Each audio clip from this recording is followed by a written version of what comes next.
OTB AM. This is OTB Sports Radio. It is 7:30 on this Thursday morning and you're watching or listening to OTB AM. It's Eoin and Kieran Donaghy with you right the way through until 9:30 this morning, and we've got a bumper GAA slot coming your way after 8 AM where we look ahead to the National League and some of the themes we expect to develop over the next couple of months of football. Tommy Walsh, Kerry's Tommy Walsh, that is, Tommy Welch as the great Rishi Fogarty used to call him, will be joining us in studio later on as well. But the main story, and we're going to be focusing on it for the first 30 to 35 minutes, is Manchester United. To all the Manchester United fans out there, this is a group therapy session for you. You can tweet us at Off The Ball if there is any of your emotions that you want to get off your chest. Myself and Kieran are here for you this morning. Arsenal fan and Chelsea fan here for you this morning. We're still enjoying this some bit, right? The fact that Old Trafford is a place full of frustration because we've had to live through the bad days for so long. Yeah, I'm not a cynical person. I don't really enjoy seeing other people in pain, to be honest. So there's a part of me that wishes that they were kind of a small bit back on track and that they were competitive. But there is a bit there that traumatised from old school days where the United fans were just so cocky and so sure of themselves. So there is a part of it now that is kind of there's a bit of a small bit of enjoyment, but I think that was kind of a few years ago at this stage. Yeah. It's tough now because, you know, when Solskjaer got the job and a bit of a lift he got straight away, the good vibes seemed to be back around, and it looked like the start of something that we were going to see them come good again. And, you know, even that interview there last week, and I heard Joe Malloy talking about it during the week, there was signs there, and I think Joe was right that how strong is this guy in the dressing room, and does he command the full respect of the players, and they'll all respect him for what he did for United, but a lot of these fellas were babies at that stage, and you know mightn't have even followed United or watched United or had any affiliation to United. So to them he's just a guy that was, he was a good player for the club.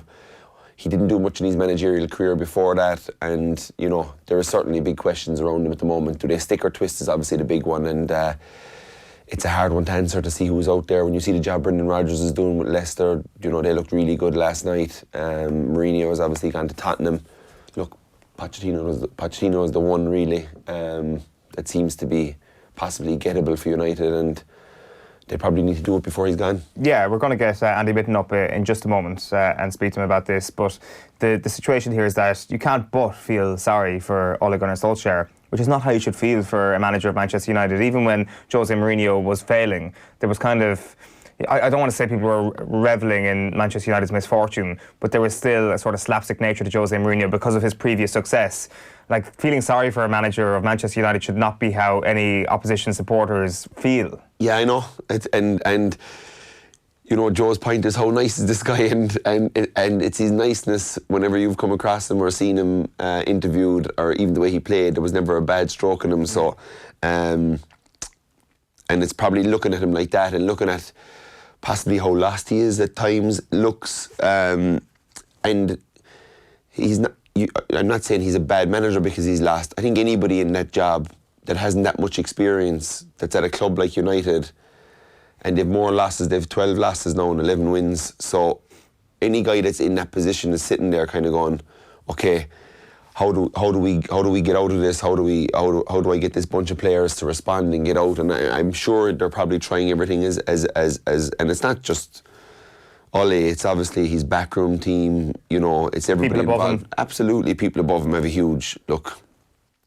I think probably the bulk of the blame lies there. And they probably need to address that, and the manager maybe in a foul swoop and bring in people that are going to try and put this club in the right direction, because it's clear now that what the strategy has worked. They've overpaid for players, they've overspent the players, and look, they're the richest club in the world, so people are going to try and get top dollar, but you know, these players really haven't come in, and there's very few of them have come in and really delivered where you say, oh, that was a great signing, this fella's really performing. When you look at the buys Liverpool have had, and you know, there's other clubs that are buying players that are doing really good jobs, and I just think the money they're spending on these players aren't cutting it. Yeah, and the richest club in the world thing is a legacy of the success that they had in the 1990s and the 2000s, and unfortunately from a Manchester United perspective that might start to actually dwindle away over time. If this is being allowed to prolong itself, I don't think it will. I think they'll probably fix themselves over a period of time. But yeah, Champions League would help in that. But nobody wants that last Champions League spot, do they? No, I was just about to refer to it as a slow bike race. I think, Arsenal, Chelsea and Spurs fans are all well used to laughing at themselves. Manchester United perhaps have been dragged into the whole slow bike race at this point as well, and it's kind of an unusual situation for them. We do have Andy Mitten on the line. Very interested to get his take on what happened at Old Trafford last night. Before we get to him, here's what Rio Ferdinand said speaking on BT Sports last night. 7 years. What's to show for it here? I don't see what's there. I mean, you can't defend this. And I mean, like, what has been invested? You've seen shirts. These young kids now in the schools around the country, they're not going to be wearing Man United shirts. They're not going to be wanting to come in and then support Man United based on what you're seeing out there. It's just not going to happen. Fans are walking out after 84 minutes. It's an embarrassment. People at the top need to look and see this and actually make changes. Put a plan in place that people can actually sit there and go, actually, I can see where we're going now. I don't see it. Rio Ferdinand speaking on BT Sport last night. Andy Mitten, a very good morning to you. It's not a very good morning, and no. It's not, but I'm happy to join you. Thank you very much. I appreciate it must be difficult for any Manchester United supporter this morning. Is what Rio Ferdinand is saying there, is that correct? Is there a legacy of this now where young people are now looking at Manchester United and not going to support the team, and then the whole richest club in the world thing will now start to fall by the wayside? Well, there's a couple of points there. I think the gist of what Rio's saying is correct. It hasn't been good enough. It isn't good enough. The club have been failing, and last night seemed to be a new low. The support is still huge. The fact that they're still getting over 70,000 for a game at home to Burnley in January, I think that was the 9th home league game since the start of December, just shows the support. Barcelona had 64,000 at the weekend, and they're supposed to be the biggest club in the world. But this is just clouding the fact Manchester United are failing. Last night was the 5th defeat since Watford 1 month ago. It's not even close to being good enough for a club with the second highest wage bill in world football. And there are many culpable people. Ole Gunnar Solskjaer is the team manager. He's got to take some of the blame. You heard the fans' reactions to the Glazers, to Ed Woodward. They're also culpable as well. And I think the fans at matches, they've been very, very supportive. And the patience has finally snapped. There were songs at AZ away in September, at Newcastle away in October, but you've now seen at the last 2 home games, Manchester United fans in open discontent against the leading executive at the club and the club owner. Was it a very noticeable shift last night, Andy, when people started to leave the ground, where you think to yourself, oh, right, I haven't actually seen this too often? But people have always left early, rightly or wrongly, and I defend the lads who sell the fanzine because they've got to get out the ground early to actually sell United We Stand. And fans have always left early, even when the team's winning 4-0. And all it takes is for 3,000 or 4,000 people to go before the end of the game for it to be noticeable. But what I noticed during the game yesterday, there's empty seats during the match right at the start of the game. And when you start to see empty seats at Old Trafford, and that... The weakest demand for any league game at Manchester United is always midweek, January at home. We used to play Stoke all the time. Now it seems to be Burnley at home. But if you start seeing empty seats at Old Trafford for league games, that is a major worry because the club support has been famed for selling out of Old Trafford. The mood has definitely shifted at home games in the last month, and it's there for everybody to hear. The fans are in mutiny about what's happening. Mutiny. So that is the sort of thing, that is the sort of word that you would think might actually affect change. Will it affect change? Are the people who are running Manchester United look at the people walking out, the mutiny in the stands, and think to themselves, right, we need to make swift action here, either by changing the manager or changing those who are actually running the football operations at the club? Fans were still singing for Ole Gunnar Solskjaer last night. The fans would say that the owners and the executives are more culpable than the manager. I think the fans would love to see the owners change. I think they'd love to see them disappear off into the distance and say, we've made our money. They've got no obligation to do that. They're making money. They've got a cash cow there. Same with Ed Woodward. He's not popular. He's never been popular. I interviewed him in October. I put very tough questions to him. I'll ask him exactly the same questions tomorrow because my readers and Manchester United fans were extremely worried about the direction of the club. The club, unlike what Rio says, they do think they've got a plan in place. That plan is bringing young, predominantly British players through. and they think it's going to take time. But there has to be minimum requirements here, and losing at home to Burnley isn't one of them. And it wasn't isolated either. This is the 50 feet in a month. This is now becoming a trend. People can handle one-off defeats, but the squad looks threadbare. Fans were worried about this at the start of the season. Now, if the fans were worried about it, and moderate fans were worried about it, then why weren't the club worried about it? Because there's now 3 of the key players missing, and how it shows, because you've got Burnley coming to Old Trafford, a team of United beat quite comfortably a month ago away, and winning quite comfortably. And the fans are absolutely outraged. The season is still alive. They are still in the FA Cup at the weekend. They've got the Europa League, just about in the League Cup. I can't really see Manchester United getting anything at Manchester City again, but I couldn't in the league in December. But the confidence in the team is so low at the moment that there's a real danger that this season's going to peter out into nothingness like it did last season. The one thing that could ensure a season doesn't peter out into nothingness, well, it wouldn't ensure it, but it might go some way to stopping that, is to appoint a new manager, Andy. And like the idea that they're in 5th, I get the argument that that's where they are and they're still in the hunt for the Champions League places, and good on Ollie for getting them there. But you could flip that on its head and say Ole Gunnar Solskjaer's CV has been completely empty up until this point, that a new manager bound, somebody with a far more impressive CV, would be able to give them the kick required to actually cement that top 4 place, because I just don't see it in him, even though they are in 4th, to actually go and get 4th. Even though they are 5th, I should say, to go and get 4th. It's like last season, nobody wants to get that fourth spot. It's league form has been really, really inconsistent and not good enough, not even close to being acceptable. So, yeah, if you change your manager, you bring someone in, someone experienced, a guaranteed winner, like Jose Mourinho, someone who's been around, done it all, really well respected, like Louis van Gaal. The changes have not been working. And I'm not saying that they shouldn't change now. I'm not saying that a change wouldn't work, but I just don't have much faith that another individual coming in can massively change Manchester United. I think it's been a structural problem which goes right back to the top, and the club have reset. They said they've reset the button, and there's been patience among fans, but fans also need to see evidence that this reset is working. And when you watch them against Burnley and in other games recently, there's no evidence of that whatsoever.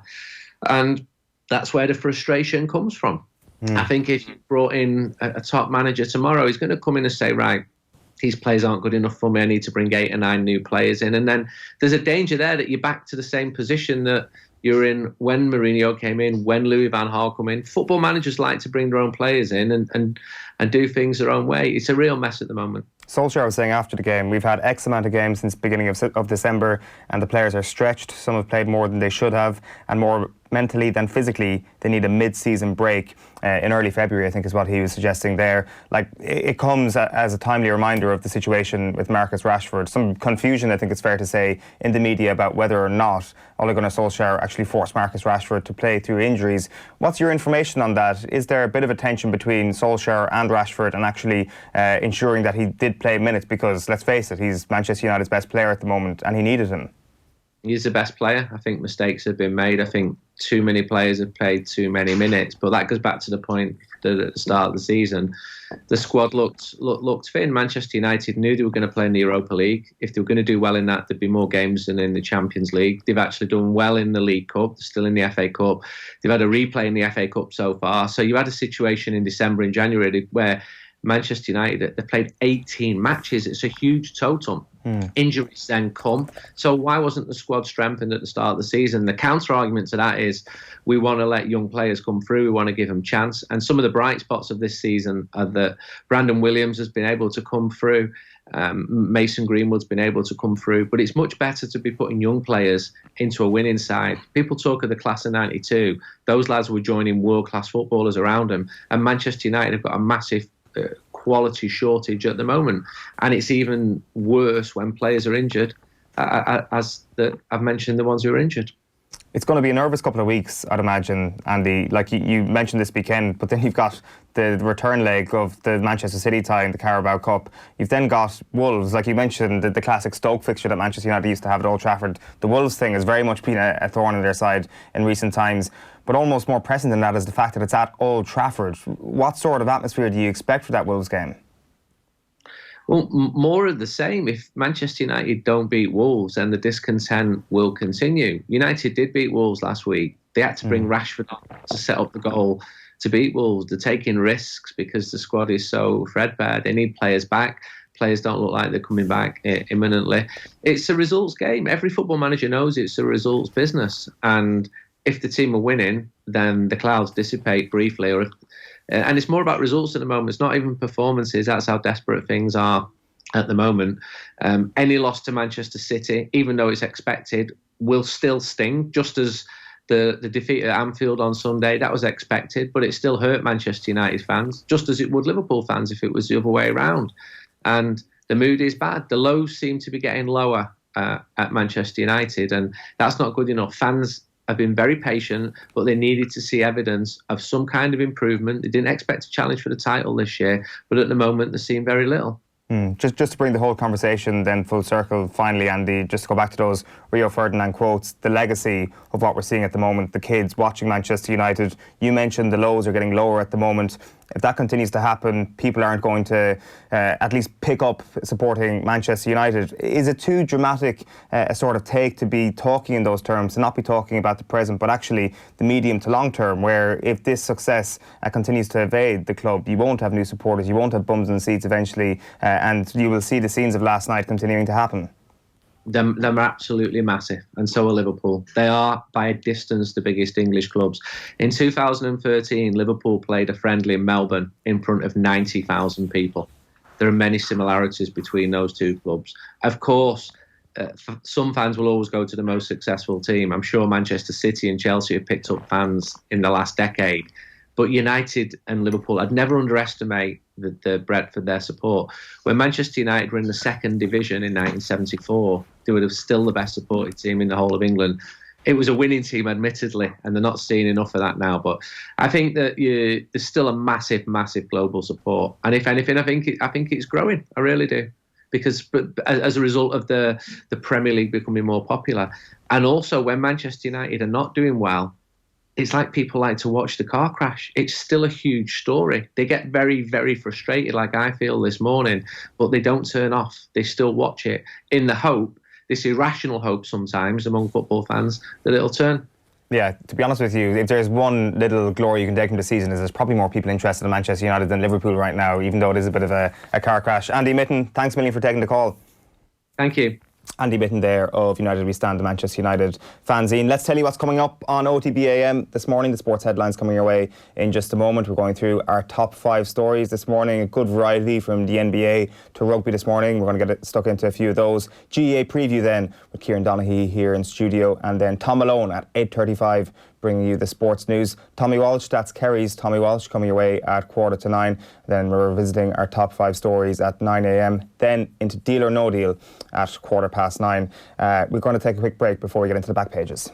OTB AM. Let's start this morning with The Guardian.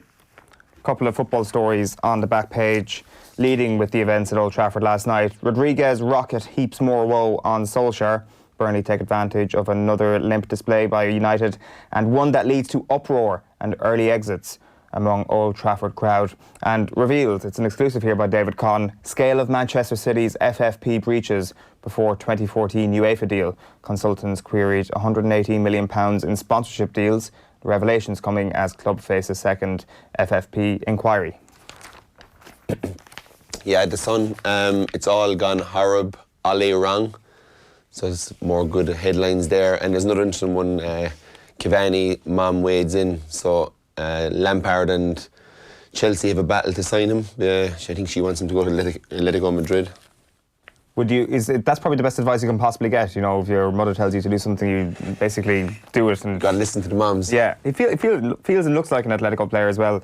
We'll get into that later on with Deal or No Deal. There might be a Chelsea fan speaking here. The Daily Telegraph says Manchester disunited, supporters on verge of mutiny after Burnley clinched first victory at Old Trafford since 1962. Richie McCormick last night on Twitter with the most important stat. John Giles was playing for United last time. Burnley, I should say, beat Manchester United at Old Trafford. 1962. The word mutiny as well being used quite a bit this morning. Andy Mitten decided to use it as well. The Irish Independent. Farrell lays down Six Nations title challenge, so the New Ireland coach insists there's no time for transition as Scotland opener looms large. And you also have a story in Emmetting of Comfort ready to take his chances as Dublin #1. Obviously with Stephen Cluxton out for a while, it's a great chance for Evan to stake his claim. Yeah, we'll definitely get into that during our GAA slot this morning. Irish Daily Star, crash and burn is their headline. Claret's done United to heap more pressure on Solskjaer. Neil will stand up for Lee. Meanwhile, that's Neil Lennon insisting he'll back Lee Griffiths to the hilt after the Celtic striker was involved in a flare-up with Kilmarnock fans. Ireland are left Ryan dry, so this is Ryan Johansson yesterday signing a 6-year contract with Spanish side Sevilla, while his agent last night claimed that he would end an international tug-of-war by declaring for Sweden. Another one goes amiss, it seems, even though it seemed that they were going to go to court because Johansson wanted to play for Ireland eventually, but not to be, it seems. And a blueprint for success, writes Derek Foley. Johnny Sexton indicating he wants to play on as long as possible and is targeting the 2023 Rugby World Cup. So interesting stuff from Sexton yesterday, looking like he's going to keep going. Obviously getting the captaincy for just the 1-year term, it seems, but he has very much spoken about the 2023 Rugby World Cup as something he would like to be involved in. The Irish Daily Mail, I was wrong. Rory Best regrets attending rape trial in Belfast. And the other one was proven class of O'Connor can bring winning edge to the Lily Whites. So that's Jack O'Connor. Jack is a proven winner, really. Whatever he's done, he's always won things. So I'm sure he'll get a good turnout of Kildare this year. Back page of the Mirror is... this is the one we've already done. Or is it a different newspaper? Different newspaper. So they've Ole Gunnar Solskjaer, boss on brink as Dara United, home by Clarets for first time. Beaten at home by Clarets for first time, I should say, since 1962. Black mark on game, says Tommy Walsh.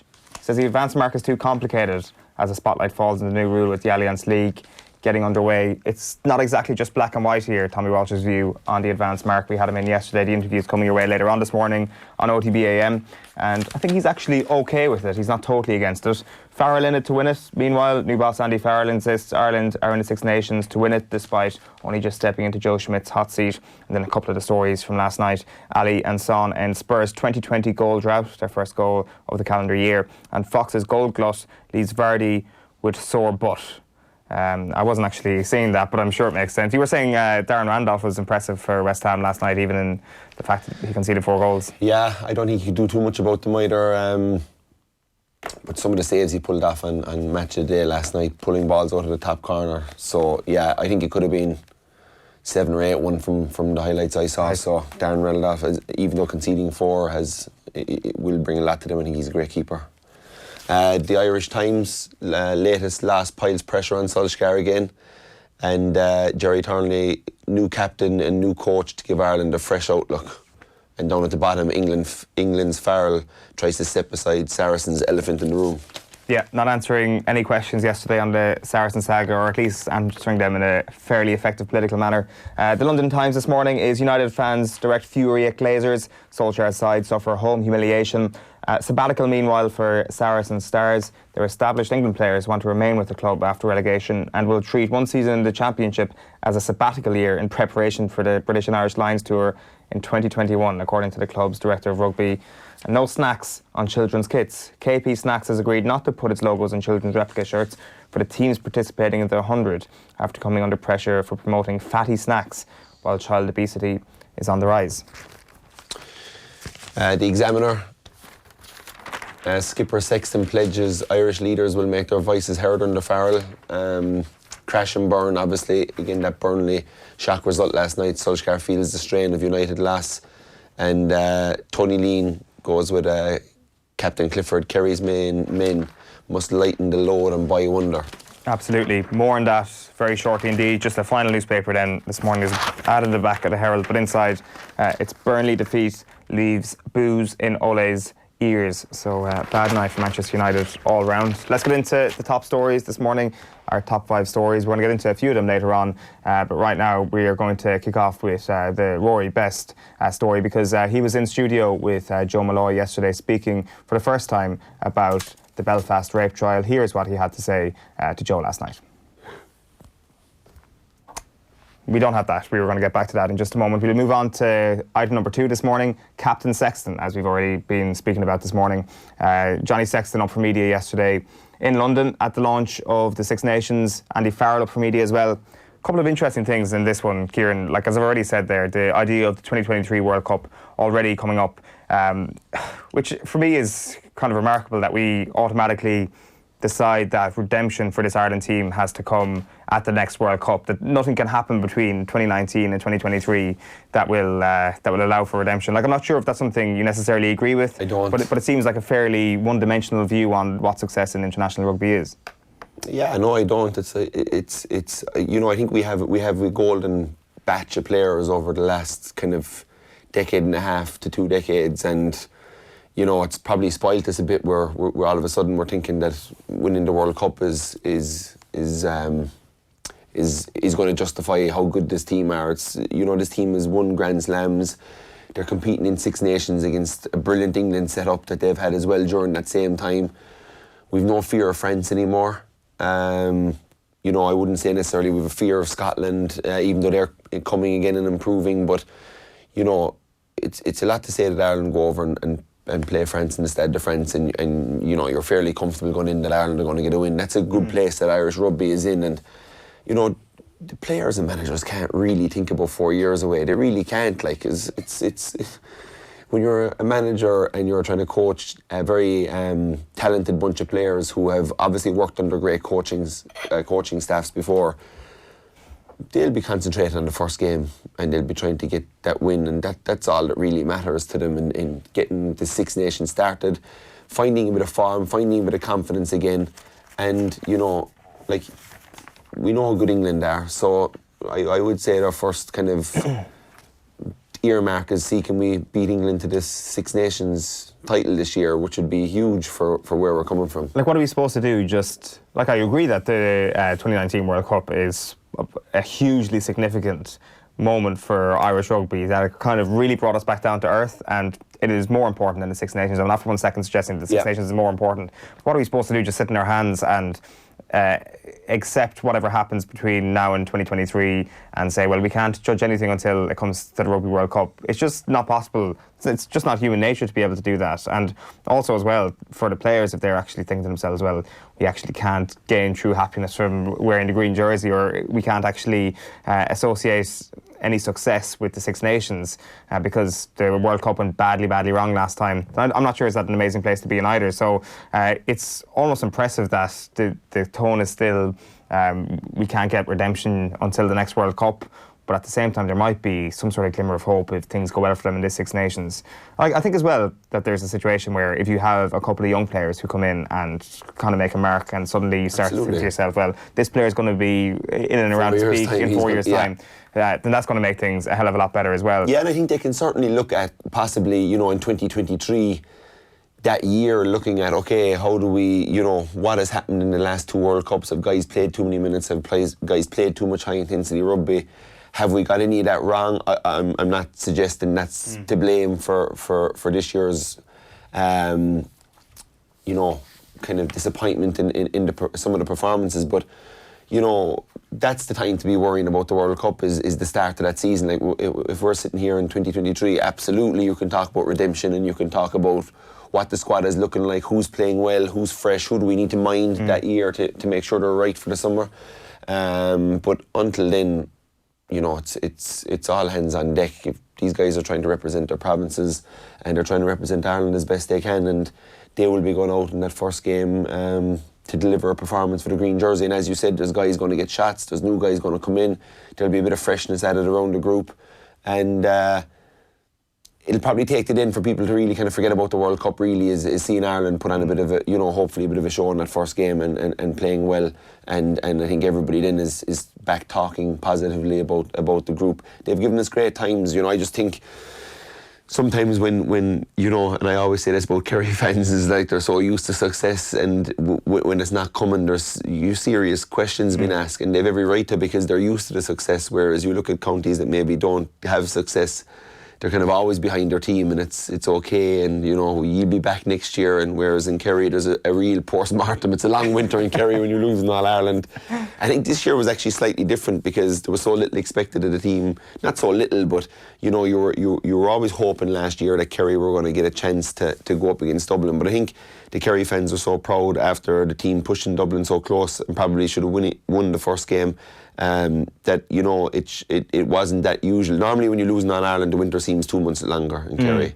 And I think that's the way it's become with this Irish team, because the success we've had over the last 15 years, I suppose, starting with when Raj came in and Stringer and that batch of players, and they started to really turn the corner, and we've had, you know, very good success, 2 Grand Slams, some great days, you know, in between all that. Yeah, we've had the disappointments of the World Cup, but that's something that 2023 you have to look at and see how we try and remedy that. How many games, how many defeats is acceptable in the Six Nations this year?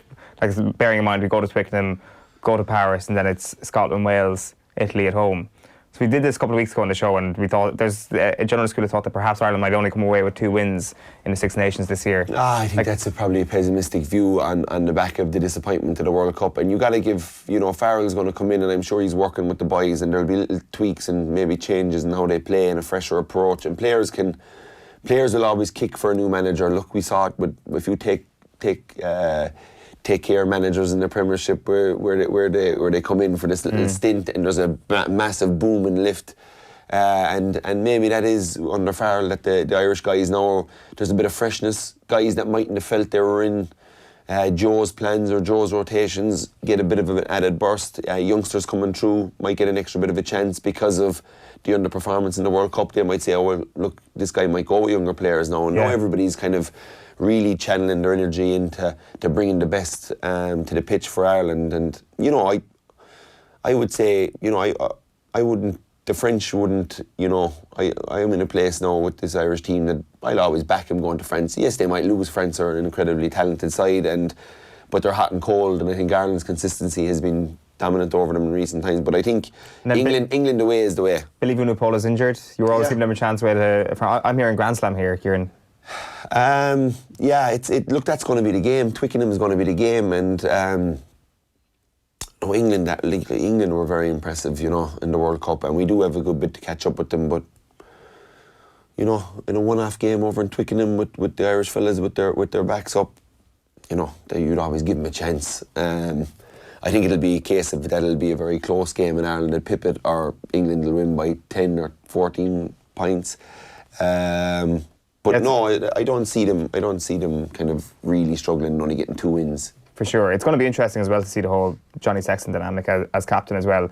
We did mention there that just a moment ago, the man who Sexton succeeded as Ireland captain, Rory Best, was in studio yesterday with Joe for an extended sit-down. He addressed his appearance at the Belfast trial. Have a look at this. You know, if you do ambassadorial work, if you do commercial work, part of your billing is, I am Rory Best, the Ireland captain, therefore, you know, I am a brand in itself, and I carry a weight, and I have no doubt that is why the defence team thought you might be a good character witness. So, whilst it's an extra burden to be captain on top of private citizen, you have to accept. You can't just stroll into court and disassociate that. I obviously get that now in hindsight, and look, I'll be the first to admit that I was unbelievably naive to think that isn't the way it would be brought across, but I can assure you, Joe, that was never of my intention. And you know, look back now in hindsight, and I didn't think at the time, because you know, look, ultimately I'm a trusting person, and I look back now and I do think that I was used. Didn't ever think that it would be that case, but I have no doubt, like you said yourself, that it suited the prosecution to have me there. The defence. The defence, to have me there because of. And I think that I became a pawn in it, and that is the bit that, like, I think now in hindsight, you know, looking at that, you know, it was bad advice for me to be there. And look, I was, like I say, naive enough to think that I could go there as a friend. And look, I accept exactly what you're saying. And like, ultimately, you know, you go to all these roles as the captain, and I don't know why I thought this would be different, but look, ultimately I did, and that is one of the things that I'm very sorry for, because it was never ever my intention to cause any more distress on what was a very, very difficult day for that poor girl anyway. Yeah, full piece with Rory Best available now on youtube.com/off the ball. It's across all the papers this morning, as is the Sexton story. So that's our story number 1 and our story number 2 from our top 5 this morning. Number 3 then, Kieran, is a fellow, unfortunately, he got beaten by last week, which is Pat Critchley there, we can see on the sidebar. So Pat Critchley today, this is according to Twitter, I think Will O'Callaghan had this information. So yesterday, coach Skull Crease Portlaoise to victory in the Basketball Ireland Under-19 A Girls Schools Cup final in Tala. And then last night managed IT Carlow to beat Letterkenny IT in the Sigerson semi-final in Monaghan. He's Laois's only hurling all-star, which is a good stat as well. It's unbelievable, isn't it, to be able to bring that level of achievement from 2 separate teams in the one day. As I said, you obviously came up against IT Carlow. Your Tralee team went down to them a couple of weeks ago. You've obviously met Pat, so, and you could kind of see what sort of energy he brings on the sideline. Yeah, no, he was brilliant. He hopped the ball off me when I was walking out, and we'd been working on a press a bit during obviously our league games, and whatever research he'd done, he'd obviously kind of heard about this press up and the kickouts or whatever, and he walked out, and I'd heard about him, and I knew he was involved in the basketball as a coach, and we kind of passed. it was my first kind of game, big game as a manager, so I was kind of trying to get my head around my own thing, and I walked out, and we shook hands, and he said, are you in a full court press or something like this, kind of a jibe? And I said, oh, we will be, yeah. And I walked on, and I said, it was a bit of trash talk from Pat, like that he'd done his homework, that he was letting me know that they might have had a plan for this, and but an unbelievable achievement by him yesterday. He's the Carlow IT team going really well.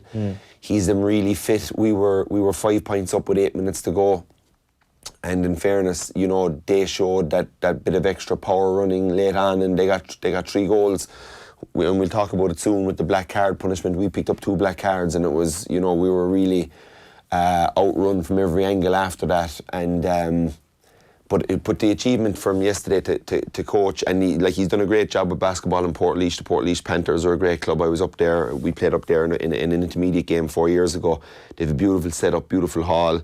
And obviously the school programme he's run, I think he's run 5 or 6. I think he's been in 11 finals with the basketball team, and he's won 5 of them. So tremendous energy, tremendous. And that game last night, again, they have a stamp of them all over, where they were a goal up, and Letterkenny got a goal in the last minute to level the game in deep into injury time, and Carlow got the ball, won the resulting kick out, went up the pitch, and the game was level. They were obviously trying to work a point, and one of the players shot for a point out in the left wing, a drop shot, and the midfielder went in and tapped it into the net off the crossbar, down and up into the goal. So pure drama, late drama going on, and they also beat UCC. So chance in the final? I think they do. I think they're going to be a very confident team, and they're very, they're never beaten. As I said, we were 6 points up with 10 minutes to go, and they ended up winning by 3. So that's a 9-point turnaround in 10 minutes. So they're never beaten. Last night shows it that they're the same. They also have the scalp of beating UCC, the current champions, that have an unbelievable team in the quarter-final. So they'll be full of confidence. And the other semi-final was very one-sided. So they could be softened up a bit by how dominant they were in that game. So I think Carlow will go in as underdogs and will relish that down in Tralee against us, relish it against UCC. And last night, I say, it was the first time where they were kind of almost looked like that. Should we win this? But a tremendous achievement by Pat, and a great coach, and he deserves all them plaudits, because to do both of them in the one day, it takes energy, but it shows that he's dedicated just as much to a school programme as something as big as the Sigerson Cup semi-final. So it's he could very easily have passed off the schools game to somebody else, but I'm glad it worked out for him, being a guy that's obviously been involved in a lot of setups at the same time before. Sometimes these things don't allow you to do that, so I'm delighted he was able to get the basketball and able to get up to Monaghan last night to lead his Carlow team to a Sigerson Cup final, which is a great story in itself. So Carlo IT deserve a lot of credit, and so does Pat. 100%. Not a bad Wednesday for him at all. No. So that's 3 of our 5 stories. We've gone through Rory Best, we've gone through Johnny Sexton, and there's Pat Critchley. We will come back to the tennis and to the NBA very shortly. We're going to move straight on into the GEA preview in just a few moments. But first, here's our man at Six Nations launch, Stephen Doyle, managing to drop his recorder while chatting to Ireland captain Johnny Sexton. You're probably really tired of hearing about people talk about your demeanour and your kind of personality around the dressing room and on the pitch and all that kind of stuff. Do you feel you kind of have to maybe temper your passion, or kind of maybe pull back on the intensity a little bit as your captain, as being a captain, or are you just the same old Johnny? Drop the ball. Off the ball. Like that question. Let's drop the ball. Drop the ball. Should we tweet on that last one to you? I'll leave it. Knock on. Look, it's in 2018, when things are going well, your demeanour is what makes a team win. When things are going bad, your demeanour is what makes a team lose. It's always in hindsight, and it's always based on results. And of course, as captain, you got to just be more wary of it, maybe a little bit. But no, I don't mean to get like that sometimes. But when things aren't going well, it obviously comes out more. When things are going great, obviously you're never going to see that because things are going great. It's important I don't change too much, but I got to get better. I've always tried to get better throughout my career, and with leadership, I'm always learning. And Faz has met me over the last couple of weeks and given me some tips. Stuart has been great in Leinster for me, sending me all sorts of podcasts and everything. Faz is the same. So I'm trying to get better, and it's the same part as my game. Just try and keep improving. OTB AM on OTB Sports Radio, Ireland's first and only sports radio station. Off the Ball 2019 IMRO Radio Awards Sports Programme of the Year. Salah takes the shot. Mo Salah with one of the goals of the season. Who will see their dreams turn into reality? Whose names will be etched in history forever? Offtheball.com, best online publisher at the 2019 Spider Awards. A big breaking 11 minutes past 8 on this Thursday morning. You're watching or listening to OTB AM. Apologies for the crackly audio there. We're getting into our GEA preview now. The National League kicks off this weekend. We've got Galway Hope, new rules, Desi Dubs, and a host of other things coming up over the course of the next 20 minutes or so. Contenders and formats, also the 2 topics coming up. Kieran Donaghy is still with us in studio. Let's start with Galway. Let's start with what Kerfin have done, what Pádraig Joyce is starting to show us early on in the year. You can't really judge anything before the National League, but I think as a neutral, people can be very, very excited about what he's going to do this year. Yeah, I think I think his appointment has kind of Kevin Walsh did a good job in getting this Galway team to be really competitive in the last few years. And yeah, people criticise about the way he played, but he went horses for courses. I don't think he had enough backs that he could go out there and mark the best teams man to man. So like every team, I think it was such, because Galway is such a footballing county, to see them get back and tackle back and be slightly defensive. There's probably more made of it than actually needed to be. When you look at Dublin or any of the other top teams, everybody's kind of gets in a defensive shell now when they lose a ball. But they counter-attack maybe a bit quicker and have better players, that when it gets up there that it looks more dynamic and you end up getting scores. But I think the appointment of Joyce will excite the Galway people. Firstly to Kerfin, unbelievable achievement to get 3 All-Ireland clubs in a row, and look, whatever way you want to win it, you want to beat a talented football team like the Crokes, a powerhouse and then the last day was a pure dogfight, and they were still able to rally that. When you would have thought maybe at the end of extra time, the way it went that last 10 minutes, you would have thought that the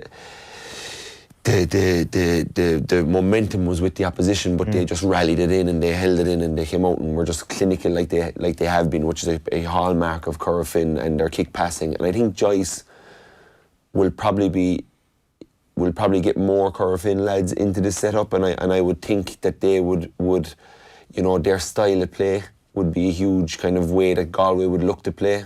It would be if I was in that job, because what Joyce has, if you throw in Comer and Shane Welch, Farrer inside is an unbelievable ball winner for Kerfin, and I think he's a guy that, you have to look at playing just because of his ball winning ability and the way he's so smart, his passing ability, how he brings his vision, how he brings people into play. And I think when you have the likes of Walsh and Comer maybe in around him, that's a really dynamic full forward line for Galway. And yeah, you've just got players there that you really have to look at to get them in, and I think Joyce will look to do that, and it is very exciting time for Galway football. And is it all going to happen straight away? I wouldn't be so sure. The league is so competitive, you know, they could be at the wrong end of a few results, but you know, they mightn't be. They might end up in the league final, and then you'll be really ramping up to the summer with them. But you know, they're kind of, you can't really judge on the FBD league, really. At the same time with Galway, there is a depth of information within the squad on how to not get hammered against the very top teams in the country. Like, I felt that Kevin Walsh needed to do a sort of Jim McGuinness jump that he did between 2011 and 2012, but he needed to do between 2018 and 19, and that perhaps didn't happen. So I wonder, is it wise of Pádraig Joyce, and I'm not saying he's going to do this, but to throw everything out in terms of the old system, because I think there was many effective parts of it. It just needed to be a bit more offensive at certain times. Yeah, I wouldn't be throwing it all out, because you saw in 17 against us, we kind of exposed against Kerry in that quarter-final, which is where the following year Kevin really came back with a more structured system. He was never going to be left open like he left himself open that day in Croke Park against us, and it was only really in the first half. He even tweaked it a bit at half-time, and they kind of held around for a while. But I think, you know, I don't necessarily know if Joycey has the man-to-man guys to just go out there and say, oh, we'll go man-to-man, and, you know, I don't think he's got possibly it doesn't have that level of six defenders that he can truly trust to go toe-to-toe with the Dublin six forwards, and you know, and there's nobody really doing that anymore. So I think it'll be very much focused on how the counter-attack can be better and where to position the likes of Walsh, Comer, Farrer, you know, Ian Burke, these guys. Where does what shape does he fit them in? That when these guys get the ball, first, how quick can they get out past the halfway line? Like Corofin do, very good. They get it out to the 45 numerous times in the semi-final against Nemo. Corofin were actually in defensive positions because Nemo had gone deep, so Corofin had come back in a very solid position, and it was very interesting to see Corofin work it out through the hands. But once they passed the 45, the head was up, and it was a long 30-yard kick pass into space. Inevitably, Farrer would be out in front, or Ian Burke would be out in front, and there were their two kind of outlets. And, you know, Galway have fantastic options for that kind of role. You know, Shane Walsh's pace is made for that. Comer's brute strength and power and speed is made for that. Is Shane Walsh the best player in the country who doesn't have an All-Star? Shane Walsh is extremely talented, and but he has to back it up with that consistency, and he has to be a guy this year that, you know, puts it on himself. He's got all the ability. I'm not, you know, he's unbelievably talented. But I'm sure as a Galway person, or even looking in from the outside, his consistency, which would be something that he'd want to work on.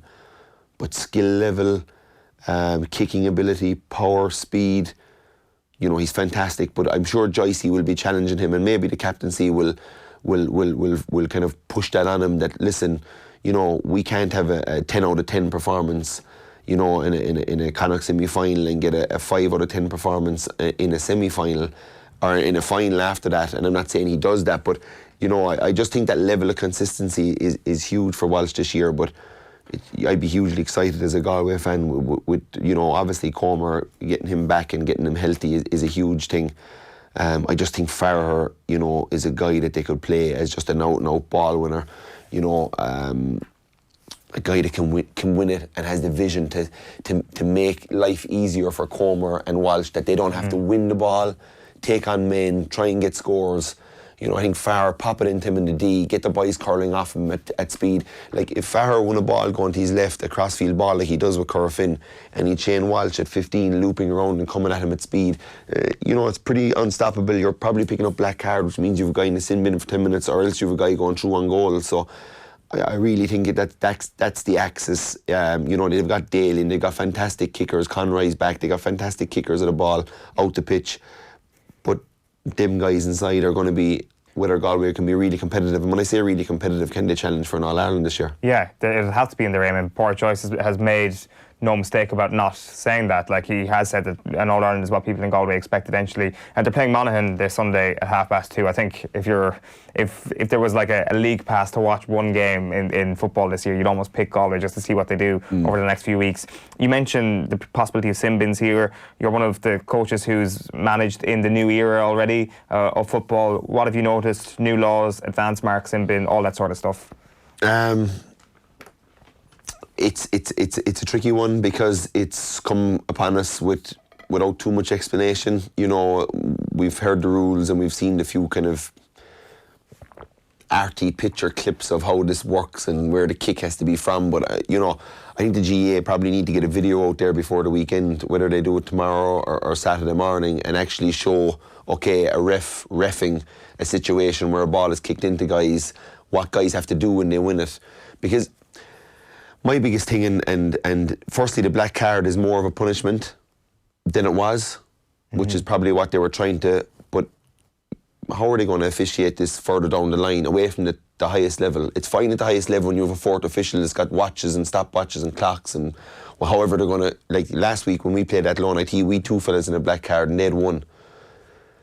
If that's a county league or a South Kerry championship game or a North Kerry championship game in October, and there's one ref there, and he might have an umpire behind each goals, and one crowd are doing the line on one side and the other crowd, how are they going to officiate this? And look, you know my thing about the black card. I spoke heavily on it last year, something that I thought would make life very easy for refs and make the game higher scoring and more punishment for the crimes would be that whatever a ref thinks was a cynical trip or foul or pull down, that the ball is brought up to the 21 and it's popped over the bar and teams can pin teams in. That's the method in the Aussie rules is that 50-metre rule. It's so easy. Every ref at every level would be able to do it.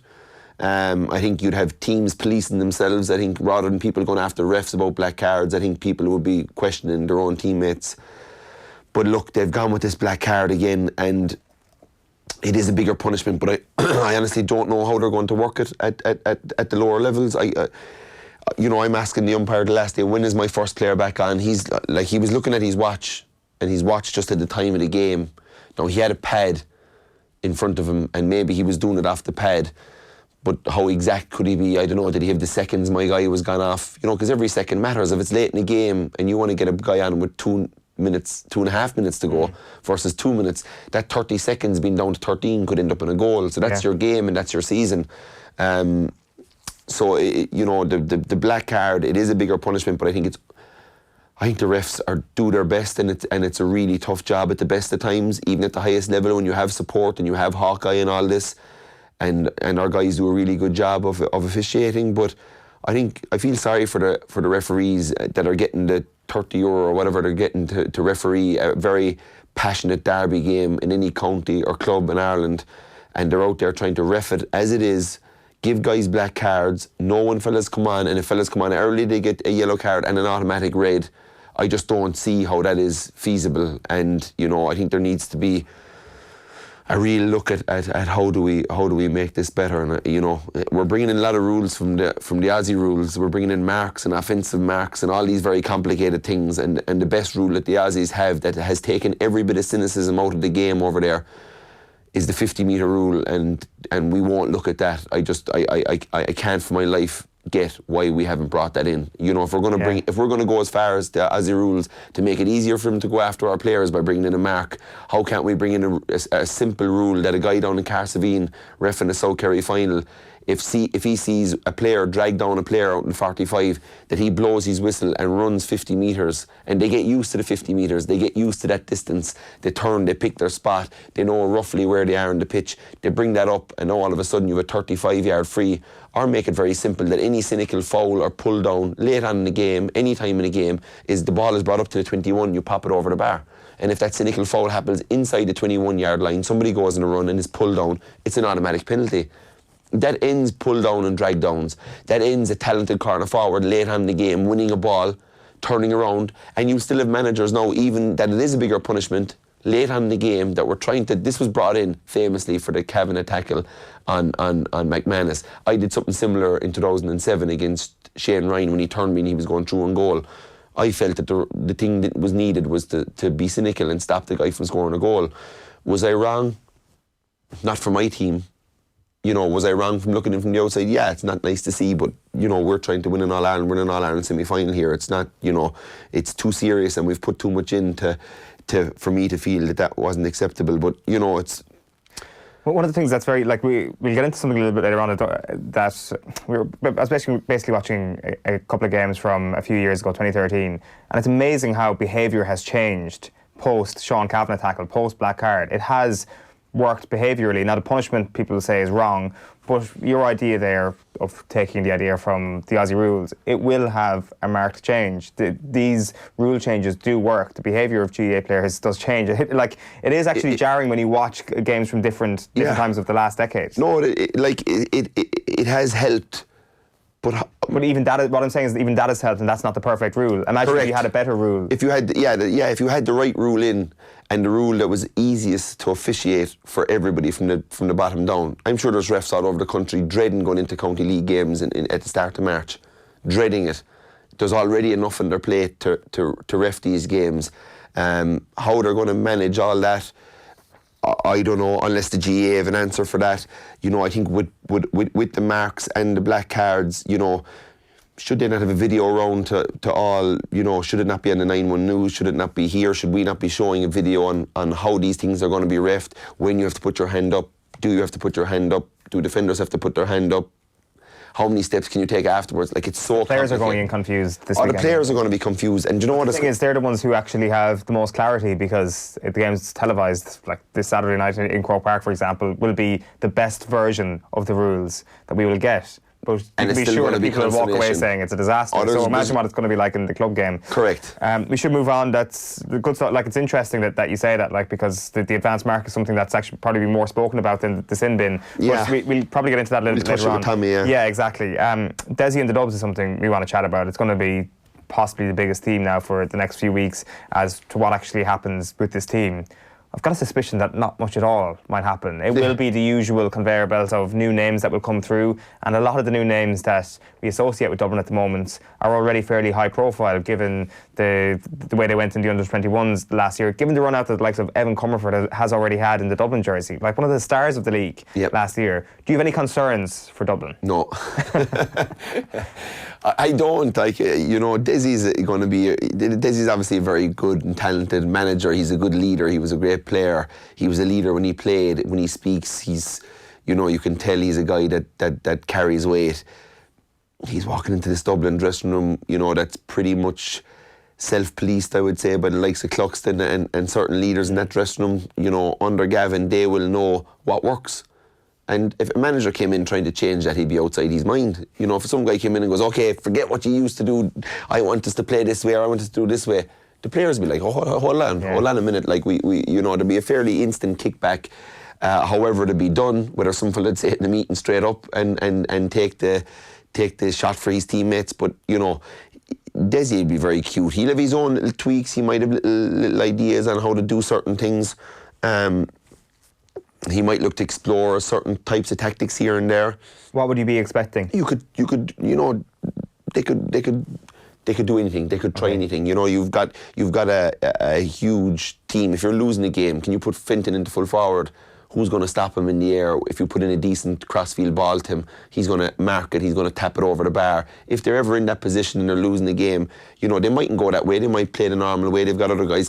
You can do that to Con. Maybe they might they did fall back, in a defensive structure for a lot of the year. Maybe they have something where they maybe push up on teams because they've got such pace in the back line and such good tacklers and such physique out there that they might go to Barcelona or the Liverpool route, actually really push up on teams and force teams to nearly kick it away in panic. And they can do a few of those things, but again, I would say they'd be situational things, scenario-based things. But I would say for the on the mainstay, I don't think much will change. And I still think they're going to be right there. The league will be interesting, and they did use the league to gain guys last year. Did they want to lose to Kerry? Did they want to lose to Tyrone? No, they didn't. But that happens sometimes in league, and I really think last year for the Dubs was about the 5 in a row, and I think that's what the lax performances were in the league last year. And I'm probably being harsh saying lax. Yeah, there was a brawl at the end of the Kerry-Dublin game. I think Tyrone were brilliant and Kerry were brilliant on the night, and the Kerry game was a titanic battle, and Dublin were 4 down, and they were down to 14 men, and they brought it back to level, and Crowley and Dave Moran worked a great score to win it. So, but just we haven't seen Dublin lose like that. Even the Tyrone game, they were Tyrone were very good that night again. But I would say that they'll be ready to go again to start of the year. They've got such depth and talent. Is there a contender outside of Kerry this year to challenge Dublin? That is obviously. I think there is. I think there'll be like Mayo are under the radar, which is dangerous in my eyes. Tom Parsons is back, and they'll have found a bit of youth last year, and they've suffered kind of injuries at vital times last year. Ruan got an injury, and obviously Tom got a horrific injury. That's their starting midfield this year. Yeah, possibly. Yeah, or you push Aidan O'Shea into a more advanced role. That has a huge knock-on for any team of that level. It does. Does Aidan O'Shea go into full forward with the mark now?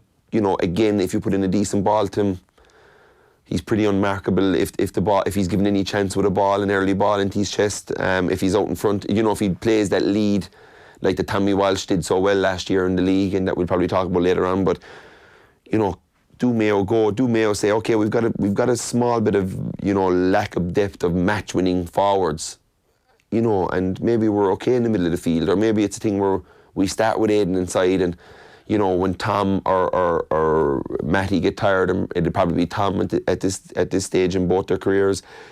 Do we take Tom off and do we move Aidan out now? And is he fresher playing 40 minutes at full forward? Will he do the lung busting up and down the pitches that you have to do as a modern day midfielder? And does he come out then kind of a bit fresher for the last 20 minutes to really drive on? And then if he's having a massive game, you leave him in there and you bring somebody else on. So they're little dark horses. I think Donegal will really be strong this year. And they really need to achieve an All-Ireland semi-final place this year. Even to look at the quality in their squad over the last few years. Yeah. What they haven't done is almost more striking. Yeah, in fairness, no, they did come along with a lot of new players last year. So you're never going to, you're always going to have a year or two of these young fellas that have to taste a bit of that tough defeat to drive them on. But they certainly will be, and they're playing great football, more expensive football under banner, and I think they will.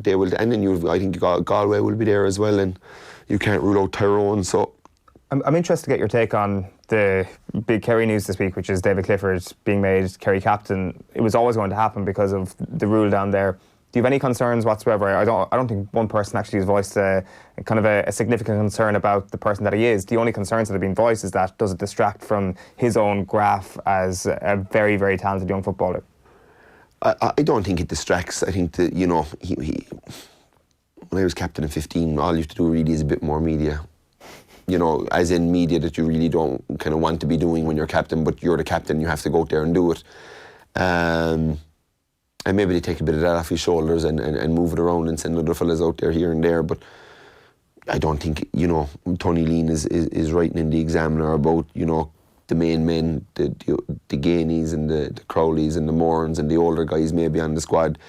They must step up to lighten his load. But that probably already exists. Like if Gavin White was captain last year, then that leadership group separately exists. Like David Moran is probably the de facto captain in the campus. Yeah. I don't know. I've never been in. Yeah, no. He's a great speaker, and more importantly, he backs it up on the pitch with his play. And Dave does so. He will. Of course, there'll be leaders all over the place. But I think for the Kerry fan, Clifford's play and his kicking and the love that's there for him already, not only in Kerry, but Clifford is like Gooch that way. I think he's universally admired because of how good he is and the way he plays the game. And he does have edge to him. And I think Gooch had edge to him too, but Gooch was kind of probably got away with it a bit because I was inside there with doing the same thing, and I'm a bit more standoutish than him. But Clifford has edge. I saw it in the first season when the Monaghan boys were trying to bully him above Clonus, and I was kind of a bit worried about that before the game, and I looked over after 3 minutes and he's walking Drew Wiley back the pitch 10 yards by the throat, by the jersey, because Drew was obviously trying to start stuff. So Dave is well able to look after himself in that point of view. But for him, I think for us as Kerry fans, when David Clifford kicks a long bomb this year, there was already, we'd all rise out of our seats anyway because it's David Clifford. But now the fact that it's our captain, I think will even drive people that bit more. And, I think players will really want to try and help him be successful. And yeah, look, I had him with the Tralee IT this year. We had a number of early morning sessions at 7 o'clock, just in the hall, just to, it was very hard to get everybody together. in the college setup because they're being pulled by county senior teams, under 20 teams, club teams. There's Conor Keane with the Legion playing the Dublin Cup final this year. Guys with St Mary's that were playing with Carsavine up until the weekend before the Sigerson game. So it was very hard to get everybody together. But what I did say to the guys during the year is I'm not going to be ringing you and pulling and dragging you, trying to get you out onto the pitch when you've already been out there 2 or 3 times with whatever team. But I asked them to kind of get into the gym. We've a beautiful hall in the Kerry Sports Academy with the IT, really long and almost the shape of a football pitch. But it's not as big, but it's 3 full-length basketball courts wide and obviously that long. So it was a place that we worked on tactical stuff, on even skills, even in the runners working on their skills, their hand passing and stuff. And you'd have all these guys in there and Clifford would rock in at 10 to 7, we'd have guys that might be playing junior football in other counties or whatever, or clubs from all over Ireland on the panel, and here's your all-star and your young player of the year from the previous year rocking into training at 7 o'clock on a Friday morning. So, and we didn't get that from every guy, but Clifford was there, and he must it's huge for. He's an easy guy to manage, I'd imagine. Oh, yeah. He's easy because you just don't have to really worry about him. He's gonna do the right thing all the time out in the pitch. But what I found amazing about him this year is the year he had with Kerry, losing in All Ireland after replay, going on to win a county final with East Kerry. He had a bit of a run with Fossa in the O'Donoghue Cup, and I gave him, like, after the county final, I said, look, just take a week or take 10 days. And he was back in the Monday session. He took a week, but he was back in after that. And it's for a guy with all that was going on. And look, let's call a spade a spade. He probably knew he was going to be Kerry captain this year as well, so he knew that was coming down the line.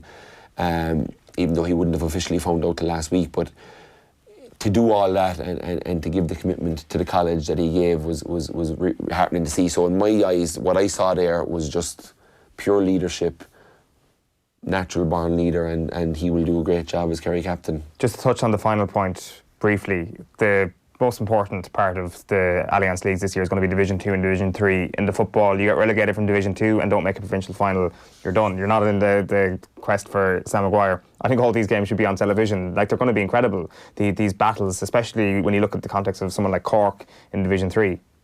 Unbelievable, yeah. And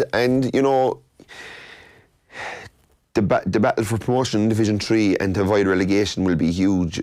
But I think for a lot of teams that end up in that Tier 2 competition the following season, and I said this last night, if it's marketed properly and it's promoted properly and we're talking about it in here enough and the games are competitive and the fan from that county is going to games against teams of equal ability and they're winning games in the last minute with a goal, that'll drive fierce momentum in counties.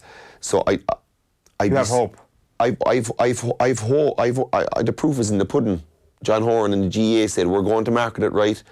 Like, look at the job Lidl have done with women's football. Women's football. Like, the crowds are getting the games. They've promoted it. They've ads on TV.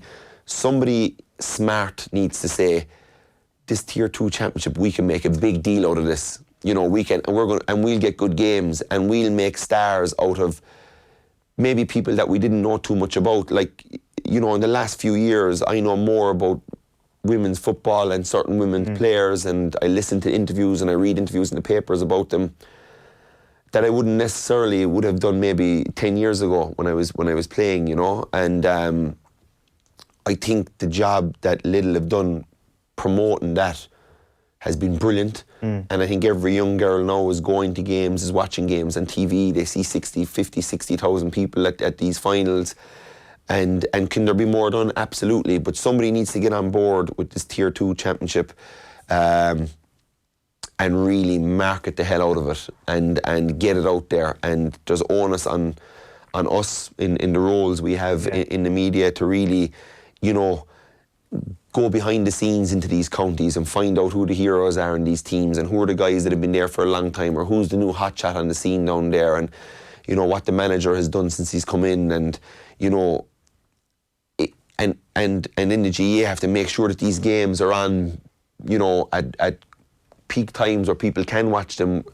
And you'll always sit down. I'd love to sit down and watch. You're on about these Division 3 and Division 4 games and Division 2 games. You're saying, oh, well, it'd be great to see more of them on TV. You want to sit down and watch them. Why do you want to sit down and watch them in the league? It means a lot, you know. It means a lot. Exactly and it's going to be tight. And they're teams of an equal level. And how sick are we are sitting down Saturday night watching Leinster Championship, Munster Championship, and they can talk about the Ulster Championship, and the Ulster Championship has... Tyrone Antrim, I was on BBC last year. It was the worst thing I did in all of 2019 as well. Yeah, Tyrone, Donegal, you know, Monaghan, but like you've 3 or 4 Division 3 and Division 4 teams up there, like Derry and Down, and they're gone down the ranks. So like it is like the overall riding thing is for players to keep playing the game.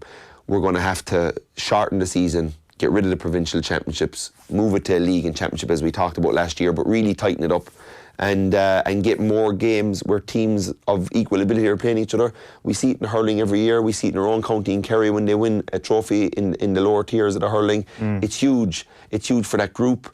That group gets momentum going on before. You see what Laois did last year in the hurling when they came up with a trophy in their back pocket with a bit more confidence. They went out against the very best teams. They performed better. Everybody was on board.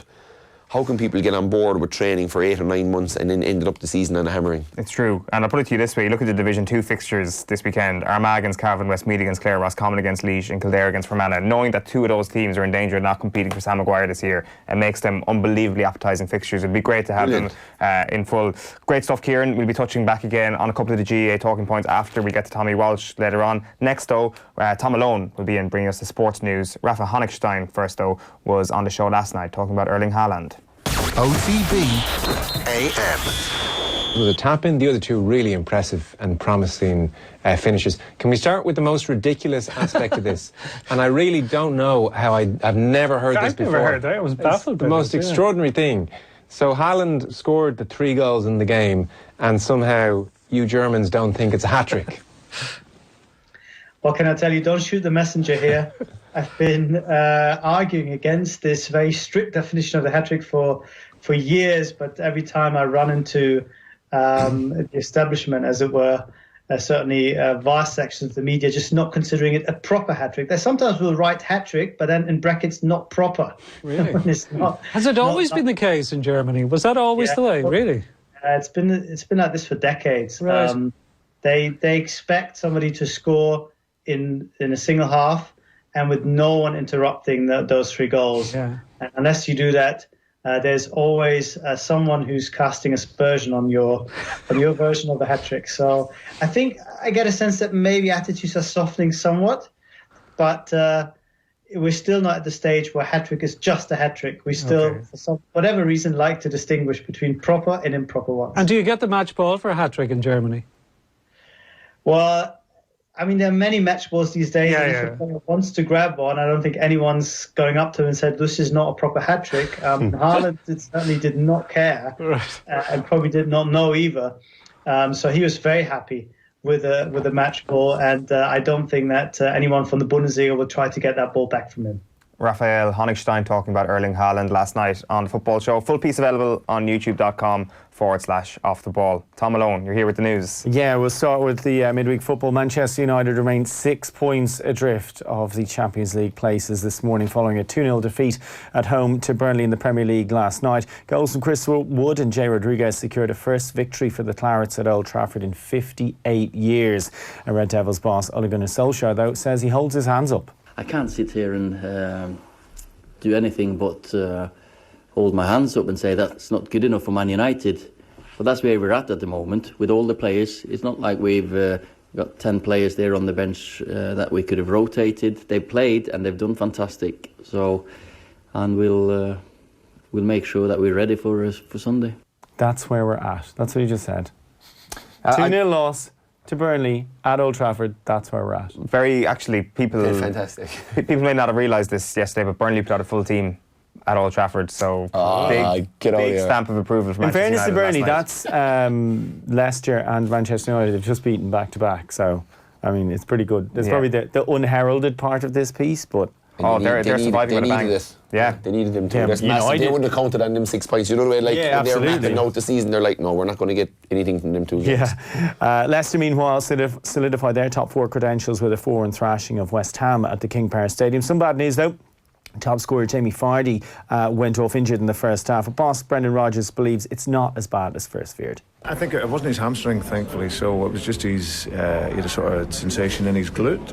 So that obviously he felt the pain in that. So, but we'll see how that is over the next day or two. But thankfully, it doesn't look too serious. Meanwhile, Tottenham picked up a first league victory of 2020 with a 2-1 win at home to bottom side Norwich. Liverpool will look to take another step towards a Premier League title tonight. Jurgen Klopp could welcome back Fabinho into his starting 11 for the trip to Wolves. They get underway at Molineux at 8 o'clock. While Manchester United will discover who they play in the FA Cup next Sunday on this evening, when Tranmere entertain Premier League side Watford at Prenton Park. That gets underway at 7:45. In golf, Shane Lowry is now level par in day 1 of golf's Dubai Duty-Free Desert Classic. The Open champion has currently played 13 holes, while Paul Carrington's actually gotten back a shot and he's now 1 under par as he plays the final hole there. Sean Norris currently leading on 5 under par. While elsewhere in golf, Rory McIlroy makes his 2020 PGA Tour debut later in the Farmers Insurance Open. Tees off at 5:30. A victory at Torrey Pines means McIlroy is projected to overtake Brooks Koepka as the top-ranked player in the official World Golf Rankings. That'll be the first time in 5 years McIlroy has been world number 1. He says, though, he isn't feeling any pressure to win first time out. I read a stat yesterday. I've never won in my first week back, but I've had a few decent finishes. So maybe this is a week where I can get myself over the line the first week back. But but look, that, you know, if it doesn't happen this week, I'll have chances the rest, mostly the rest of the season to get to number 1. So I'm not going to put that much pressure on myself this week to get it done. Big days racing this afternoon from Gowran Park. The first goes to post at 12:45. The race that stops at County, though, the Thyestes Chase, the feature event there, they get underway at 3 o'clock. In the NBA, of course, big fan of drafts on this show. So the number 1 pick from last year, from Duke, of course, Zion Williamson, he made his debut for the Pelicans last night. He scored 22 points, a slow start, but the Duke grad got 17 straight points in the fourth quarter. So I know you guys are going to touch on that a bit more later on. The shoes must have stayed together. Yeah. Well, I mean, he's 6'6" and 284 pounds. So, I mean, he's kind of nearly front row size, like. But he's a freak athlete. He's unreal. But yeah, he shot 40. He really he's slow enough start, but he turned it on the last quarter. Jump over a whole scrum. Yeah. 2 teams. He could run and clear the bottom at 285 pounds. So he's 6'6". He's 6'6", 285. Thought he's taller. I suppose he's as wide as he is tall. He's as wide as a house, Yeah, but his wingspan is much longer than his height as well. He's phenomenally long arms. We'll get Kieran's breakdown on that later on. And finally in tennis, Rafael Nadal takes on Federico Delbonis in the second round of the Australian Open this morning. Stan Wawrinka currently on court. He leads Italian Andrea Seppi at the moment, while women's 4th seed Simona Halep is in control against English qualifier Harriet Dart. She's 4-1 up in the first set. Good stuff, Tom. Thanks for that. Tommy Walsh joined us in studio yesterday. He had a lot to say here about the advance mark, the AFL, Kerry's 2020 ambitions and more. The Lidl sponsored Comórtas Pella Páidí O'Shea takes place from the 21st to the 23rd of February. It is supported by Mcilroy Sports, EJ Menswear, Kerry County Council Tourism Unit and Lee Strand Milk. And I'm delighted to say that Tommy Walsh is with us in studio. How are you getting on, Tommy? Good on, how are you? Good to see you. Thanks very much. Good you to were be here. just telling us there that you didn't partake in the festivities around Christmas. You didn't go to Thailand with the Kerry team. No, I didn't. I had a couple of things on over Christmas, so I stuck around, but I did a good time by all accounts. They were down in Koh Samui. They were, yeah. They were down in Koh Samui for a couple of days and other parts of Thailand as well. It's nice weather this time of year and they had a well-deserved break.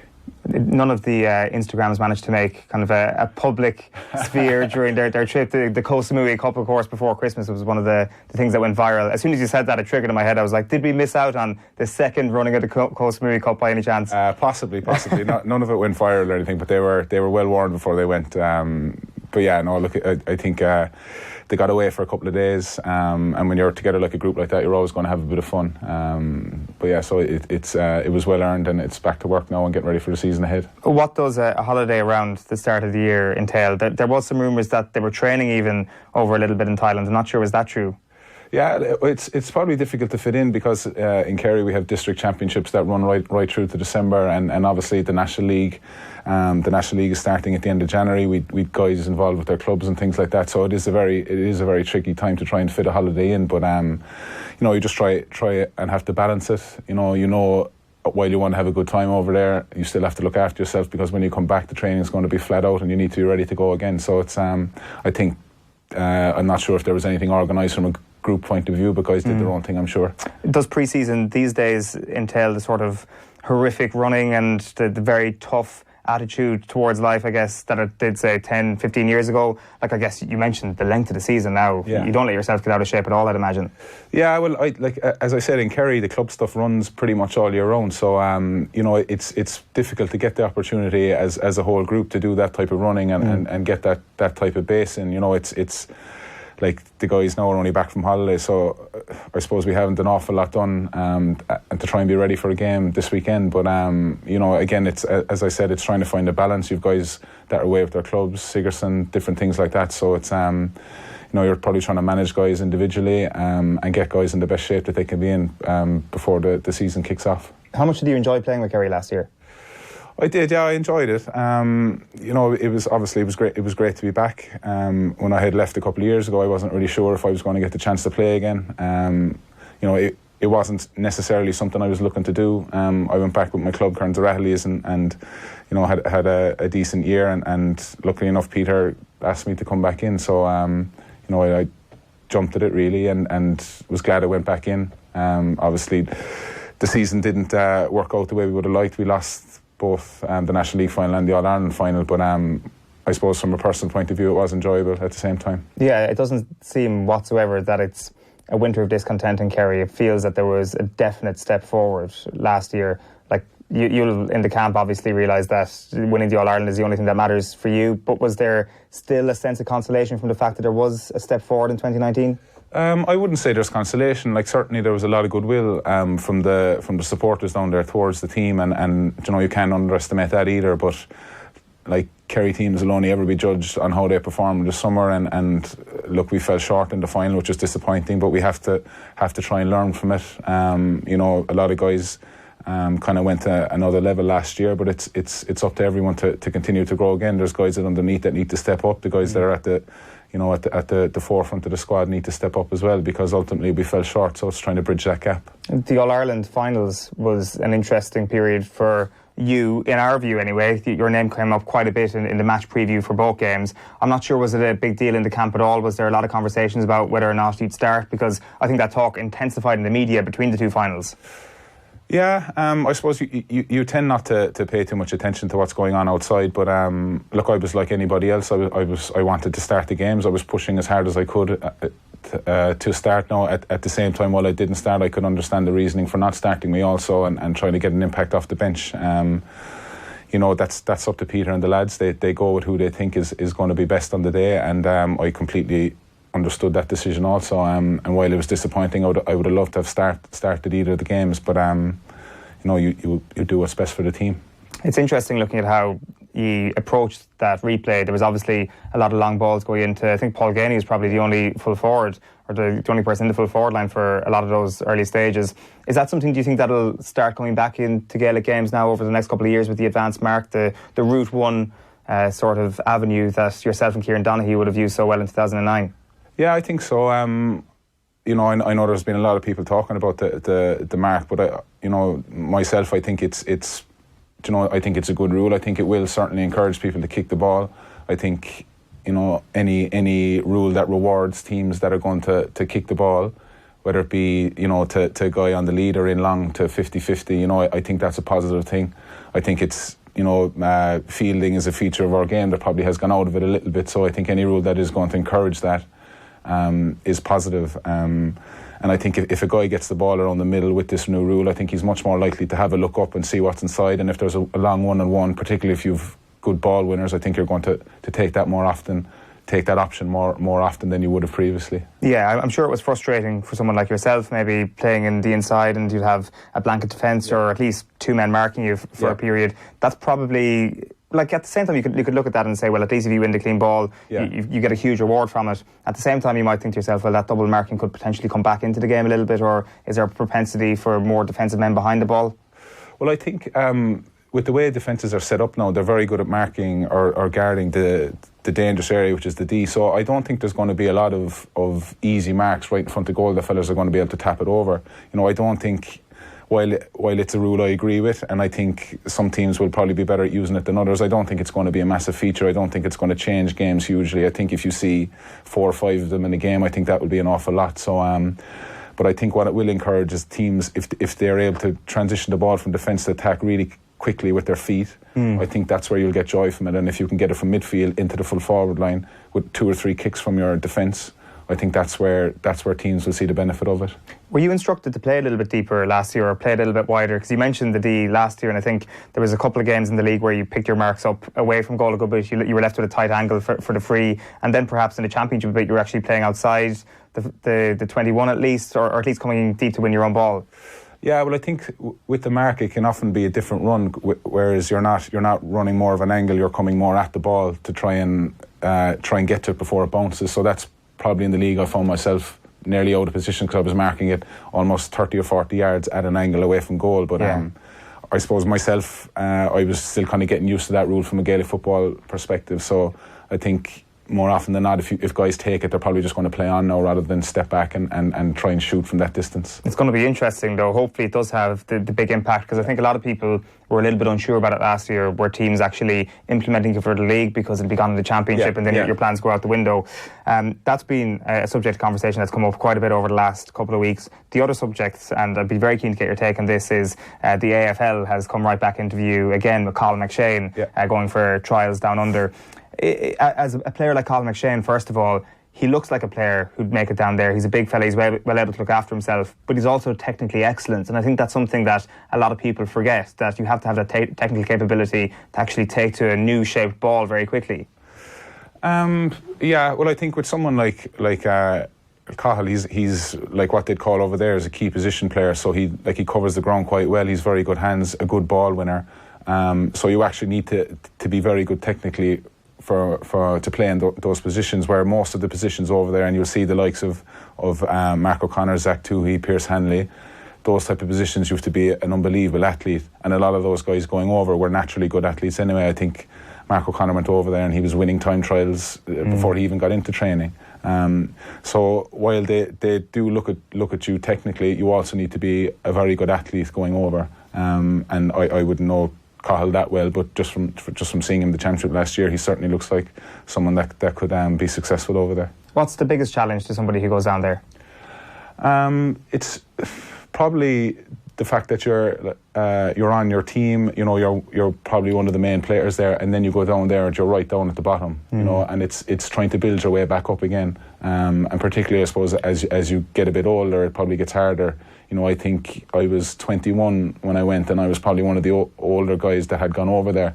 And I think Cahill's a bit older than me again, so it's that's probably a challenge. And of course, you're away from home. You know, there's trying to get used to from that point of view as well. You don't have the same support structures that you have here, friends, family. So it is tough. Like of course, when you're looking at it, you're a professional sports person, and there's all the benefits that come with that. It's a great lifestyle, but there's difficult parts to it as well. Yeah, I'm sure there is. Like, it's a very interesting point that you make, that suddenly you are almost at the bottom of the pile. There's almost like a comparison there with the young soccer players who go over to England and they're absolutely flying as one of the best players in the country. And they go into an academy or an underage setup and they're at the very bottom. Almost the intimidation of the talents around you can be a tough thing. Yeah, and like you're coming over there, and like you would be heavily involved with, say, development coaches and guys that are trying to get you technically up to scratch, whereas you mightn't have a lot to do with the first team maybe, and that first year especially is almost like just a pure learning year. Whereas I know myself when I went over, and I'm sure all the other guys that went there the same, you want to go over and make an immediate impact, which isn't always going to be the case. You know, so you have to be patient, you have to bide your time. You know, of the guys that go over, very few actually play in their first year. A couple have, and that's been an unbelievable achievement to do that. Yeah, but as I said, like it does take a lot of work to get up to the level that you need to be at. And that first year where you're trying to adjust your body, get the skills right at the same time, adjust with being away from home, it's a difficult 12 months. It was interesting listening to Mickey Hart's comments about Colin McShane at the time. You can totally understand, I think, why an inter-county manager would be looking after their own interests and tries to have a conversation with their players to why they don't go. But then he was kind of saying things about the option of staying at home is a better one, that players come back from Australia battered and bruised and their body is broken, which I don't know. I'm again very keen to get your take on that, because obviously you came back with a serious injury, or you sustained a serious injury down there, but it's not the general case. Not everybody is coming back battered and bruised. Like, I'm sure that was a freak thing, that nobody's trying to get you injured in Australia. Yeah, absolutely. Yeah, I was probably unlucky down there with injuries. I picked up a couple of different things, and obviously the hamstring thing was pretty serious. It pretty much wiped me out for 12 months, and it took me a long time to recover from that. I don't think that's the case. I think if any of the guys over there were to come back now, I think they'd all be better for it. They're all unbelievable athletes with an unbelievable sporting experience behind them. I think more often than not, the guys that have come back have done well. If you look at Ty Kennelly, Matty Clark, they both came back and did really, really, really well. So I think, while some guys will come back and they'll have picked up injuries, Kieran Byrne, Kieran Sheahan had a lot of injuries also. But he's back in the Cork setup this year, so it'll be interesting to see how he does. But I wouldn't say that everyone comes back battered and bruised. There's two sides to it. Having kind of cleared the injury problems at this point, I think, looking from the outside in, last year was probably a very important year for you, first full year of inter-county football since Australia, being on the forefront of a panel that was challenging for an All-Ireland. Was it only last year that you psychologically fully got back to your best, back to the Tommy Walsh that we saw before he left? No, I wouldn't say I'm the same player as before I left. I wouldn't have the same. Not that I had a burst of speed anyway, but as I suppose you push into your 30s, you probably lose a bit of that. But psychologically, I guess the confidence, the swagger. Yeah. Like I had been playing club football for 12 months previously, injury free, so that did a lot for my confidence. And then once I had the first couple of league games under my belt, and I felt that I could still play at that level, that was obviously huge for my confidence. And as the year went on, then I was able to kind of build on it and thankfully contribute towards the end of the year. What was the hardest part about that whole injury period, or even the post-injury period? I'm sure there was a couple of doubts about whether or not a season like last year would happen. I suppose it's just a frustration, I think the year after I was away from the Kerry setup, I didn't really play any football with my club. I was just picking up injury after injury. My hamstring was still causing me a lot of problems. So, there was that frustration. And though I didn't really doubt myself that I would be able to get back and at least play club football, I think a lot of people would have. A lot of people would have said that he should just pack it in or whatever, and not necessarily to my face, but you would have heard kind of whispers. So I suppose to eventually get back to a level where I felt that I could get to, and and as I said, I wasn't necessarily trying to get back in the Kerry setup, but to eventually end back up there, it was it was, I suppose, a nice reward for the work that I put in to get back. It's interesting that you still had the hamstring problems. Yeah. Was there a specific doctor you saw or anything that you managed to help fix that? I don't think that'll ever go away, being honest. It's always something I'll have to manage. It was a pretty significant injury, and if I don't stay on top of it, it could come back. How do you stay on top of it? Is there just rehab? There's hamstring specific exercises that I need to do before training, after training, stretching, different things like that. And the physios inside with Kerry, Kieran Sheahan, he's been very good, in fairness to him. He knows the history of it. So if there is anything that I need to step out of or manage it, they're always on top of that. It's amazing, isn't it, that so almost trying to learn how to live with that sort of injury is the most important part. Yeah, and I think, look, if something serious happened to the hamstring again, that could be it. So I really have to keep an eye on it. Can I ask you, and this is the last question on the injury, I promise, what did it feel like when it happened? Like, they talk about it being one of the more excruciating injuries. Yeah, it just, I know some people talk about hamstring injuries like they feel like they got shot in the leg, and that's what it felt like. It was right up on the top of the hamstring. I knew straight away that it was something significant. And just I couldn't really put any weight in it. A couple of guys came on, they didn't give me any stretcher, they just carried me off the field. Jesus. But look, I was told pretty much straight away how serious it was and that it was going to take a long time to come back from. So I think when a serious injury like that happens, you're always pretty positive at the start, but it's when you get into the rehab and you realise actually this is going to take a lot of time, that's probably when it gets tougher. But you know, I was probably lucky in a way that I was over there because I was able to rehab it full time. I wasn't dealing with study or work or anything like that. I was able to just put my whole focus was to try and get the hamstring right. Are you looking forward to going back to Croke Park this weekend? Yeah, it's a nice start, and you know, while I said before, like, we have been on the holiday and we haven't an awful lot done, you know, it's still anytime you get to go up to Croke Park and play Dublin, it's always a great occasion, so we are looking forward to it. Like, of course, it's the start of the league, they're missing a lot of players, you're missing a lot of players, but still it'd be nice to get one over them in Croke Park. I suppose the league final a few years ago was the last time that's happened. Yeah.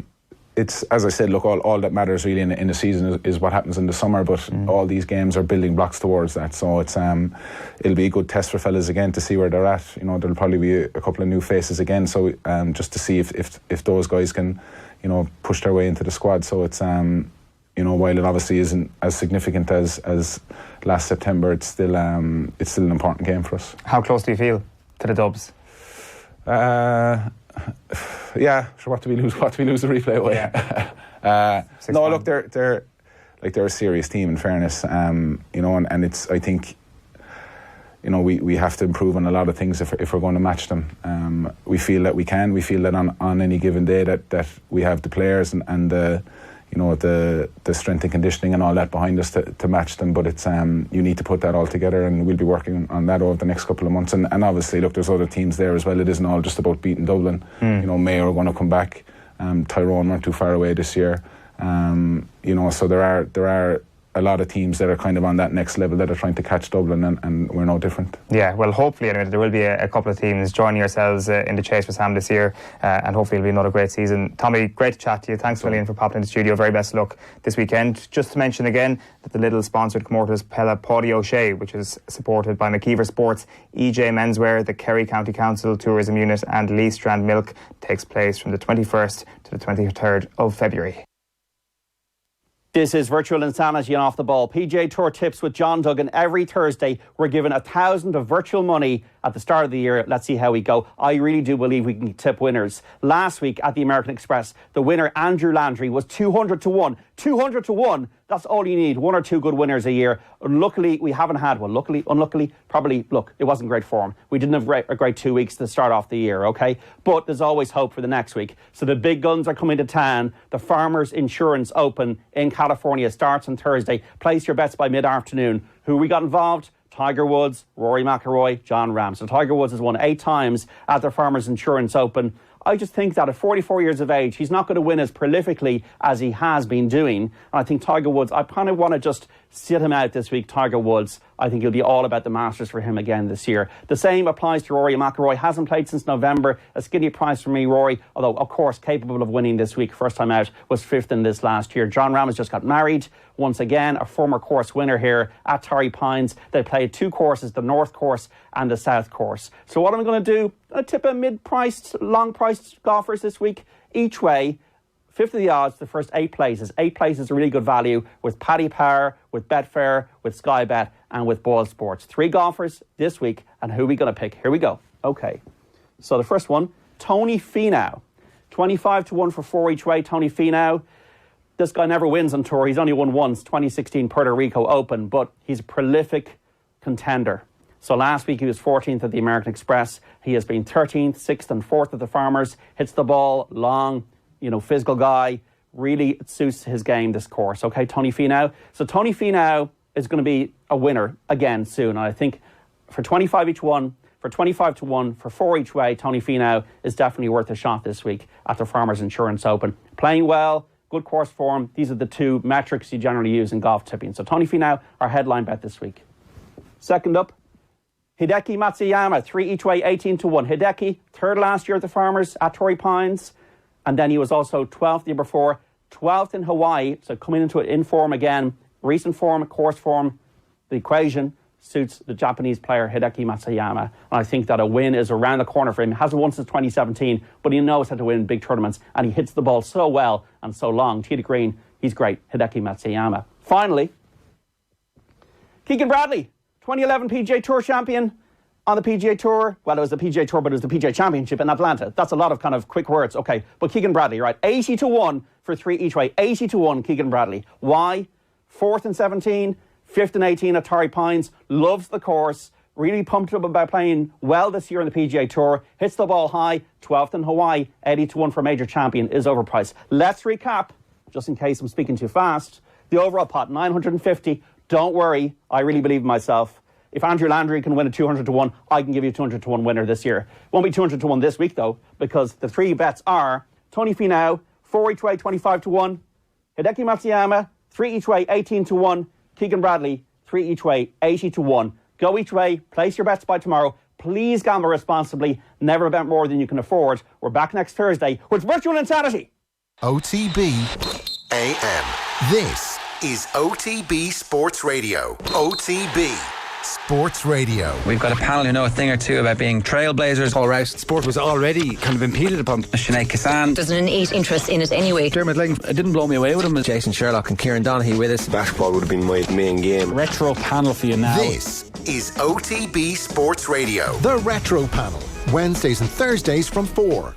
The Sport Ireland campus Blanchardstown is the home of Irish sport, not just for our athletes, but for you and the community. For families, check out our kids camps, sport academies and birthday parties. For adults, why not join our newly refurbished gym with a 50-metre swimming pool, or book one of our world-class indoor or outdoor facilities, including our athletics track, sports pitches and courts. And for companies, check out our team building days, conference facilities and events. All this and more at sportirelandcampus.ie. OTB AM. 9:10 on this Thursday morning. You're watching OTB AM. It's Eoin here with you until 9:30. Kieran Donaghy is still with us. Colin Boohig has joined us. You're very welcome. Lads. Chatting tennis in just a moment. If you just joined us, you've missed Virtual Insanity with John Duggan. John Duggan being Off the Ball's brand new Instagram star. Kieran, you've been following Virtual Insanity for its 3 episodes so far. How many bets have you put down? Every bit. How much have you won? I've won nothing, but I've been in the hunt. I've been in the hunt, especially all that matters. Especially week 1, it was Sabatini, and I would have never watched the golf. So Virtual Insanity now has me watching golf that I wouldn't. It's already down here, like. Yeah, I have my 3 bets down here for today. So I'm with John. John strikes me, and every time I deal with him, is just the guy that knows things. Yeah. And when I was watching his tips, I was kind of like, yeah, it's way better than the. I only normally bet in the majors. John, I need a win soon. It'll come soon, don't worry. Trust him. It has to come soon because I'm going to stop otherwise. But I'm normally just a major. I just normally bet on the majors. Most the people. 4 majors, yeah. Farmers Insurance, it's close enough. It's a big one though, yeah. I'll watch it this week. So it should be good this weekend. Also, if you are just joining us, you have missed Tommy Walsh from Kerry chatting to us a little bit later on. A couple of varying views, I think it's fair to say, on the advanced mark in the papers. It seems that he's not fully for it, but in our interview, I think it's fair to say that he can see the benefits to it. Just very briefly, Kieran, before we get into the tennis, from seeing it in the Sigerson this year, do you think it's going to have a big impact, or is it one of these rules that actually we get used to over time and we're overblowing the possibilities of it? I think we're overblowing the fact that everybody's just going to mark the ball now. I think forwards and inside forwards will know when the right time is to catch a ball and just play on. Just this hand-up thing is bothering me. The changes, the tweaks in the last few weeks. As I said about the black card, there should be a video done on this, released tomorrow to the media. Get it out there on social media. Actually, video clips of a bunch of players playing, a reffing it, ball being kicked in. How does player mark it? You know me, I caught a few balls in my day in around the house and landing with a ball. I couldn't get a pass off because guys were holding my arms and wrapping me up and not letting me get turned or whatever. So if I win that ball and they know I have to put my hand up to call a mark, what's stopping 2 or 3 of them letting me catch it and just putting their hands around me? When the obvious thing is if I have 3 fellas around me, I obviously want to mark. Yeah. So I think there's this hand-up thing is bothering me with that side of it, that if a guy comes out, wins a ball and knows he can turn and take on his man, he's going to do that. Speedy corner forwards will do that. A guy like me or even Tommy this year in the league, he ran out marking a ball with no really intention to turn and try and take on 2 or 3 men. Yeah. He knew that his best chance was to mark and kick it over the bar. So maybe it suits the bigger guy, or it suits not a speed merchant is how I'd put it. If I've got speed, I'm not going to mark any ball. I'm going to get it and take on my men every time because I can do that. Or a guy like Con Callan who's so good at low to the ground, they're going to take on their men. So I don't think it'll cause too much trouble. Again, my only issue is and the confusion, even in the 2 Sigerson games that I was involved with. My midfielder caught 2 balls one time, didn't know how to put up his hand, and got called, one of them over carrying at a vital stage. He caught the mark and turned around and was expecting the mark and was kind of looking at the referee, and then the referee called him for over carrying because he didn't put up his hand. So, that wasn't there last year. Am I right in saying that the guy just if they caught it and landed and didn't take off running? I think they just stopped, Yeah, they just stopped and blew the whistle. The ref blew the whistle for a mark. So there's just confusion, and it's scary that there's this much of confusion on the Thursday before a huge weekend for GEA. Yeah, video's not a bad idea at all, to just inform everybody, even the public, of what they should expect. Yeah, even the fans. There's going to be huge confusion in the stands on. There's going to be confusion on the pitch. again. Definitely, yeah, exactly. Right, Colm, Australian Open. Yeah. It's been the most weather-affected sporting event, I think, in recent memory. What's the current state of play here? It's the extremes of both. Obviously, the issue that went way beyond tennis, and obviously a global issue at the start of the month with the bushfires. And then this week, it's just been torrential rain in Melbourne, which is not usual, obviously, but this time of year. So on Monday, I was saying there to Kieran before we started, Monday's rain on the outside courts just destroyed the run of play. And it's so much so that on Tuesday, there was 96 games scheduled, which 88 were complete. And again, the rain is bad again today. But it's not just your typical heavy downpour. It's described as brown rain, like muddy rain, really. So it's hugely impacting on the players. First of all, ability to actually play the match, and then secondly, their ability to play well in the match or play to their optimum level. Add to that, there's also a lot of wind, so it's hugely affecting it. So this has just been all about the weather so far, and we're on what are we now, day 4 with the play going as we speak, and it's been massively impacted. Having said that, all the elite level players, they're fine because they're on one of the 3 show courts. Okay. It's the outside courts that are getting impacted because the show courts, they have the retractable roof, which actually closes much, much faster than the one at Wimbledon, say. So they can close that during the match. Right. At the Rod Laver Arena, they did it for Serena Williams' match, they actually closed it during it. Okay. So far we're looking for the big shocks. Everybody loves a first round shock that someone massive goes out. The biggest name so far is Maria Sharapova, but of course she isn't the player she used to be. No. She won the Australian Open in 2008. She beat Anna Ivanovic in that final. She's won a Grand Slam, 5 Grand Slam titles in total, but she's been totally off the boil. She went into this, she got a wild card entry for this to enter the Australian Open because she won it before. She got soundly beaten in straight sets. She's down to 366 in the world. Is that it now? Is she finished? Well, in her post-match interview, she said that she doesn't know if she'll be back in 12 months' time because the problem is she has a recurring shoulder injury that's getting more serious with each passing month. So who knows where we're going to be with her. But I mean, this is the passing of time. I mean, Sharapova won Wimbledon in 2004, to put it into context. She's had a brilliant career, but ever since the drug ban and she came back, she has been nowhere near it. I mean, it's a long time since she's won a Grand Slam. So when you heard that she went out, there was surprise that the name Sharapova was eliminated, but to do with form, there's no shock at all. The shoulder as well, like for tennis, obviously it's... If the it's completely debilitating, and it reduces your game completely. Massively, especially she's a power game. She's not a subtle player. Yeah. So she's gone. Grigor Dimitrov has gone too. He's a frustrating player, Bulgarian guy, most talented Bulgarian tennis player ever. He's been to 3 of the 4 Grand Slam semi-finals. He has serious acumen. He's beaten all the big 3. He beat Roger Federer at the US Open, just gone. So he has ability in abundance, but he's lost to Tommy Paul, the young American, 22-year-old American from New Jersey, who he's kind of taken it all by storm. He's kind of like a happy-go-lucky guy. A lot of American players, like if you're watching this, you can see him there. He has a laid-back approach, demeanour, and look about him. He, like all US players, he grew up on hard courts and he plays hard court competitions, but unlike many of his peers, he actually trains on clay courts. So he has a much more well-rounded game, so there's high hope for him. He actually won the boys' French Open in 2015. Okay. So he's a lot of talent coming through. He beat Dimitrov in 5 sets. Dimitrov has never come from 2 sets down in his career to win a 5-setter. That happened 20 times to him. And this is the guy you're talking about who's gone to 3 of the 4 Grand Slam semi-finals. What age is he now, Dimitrov? Dimitrov, he'd be late 20s. Yeah, 28. 28, so the clock is ticking very much. Completely, and it's just not going to happen for him. But he was called baby fed when he came through, that people thought he was going to be the next Federer. That happens to so much of these guys that they can't.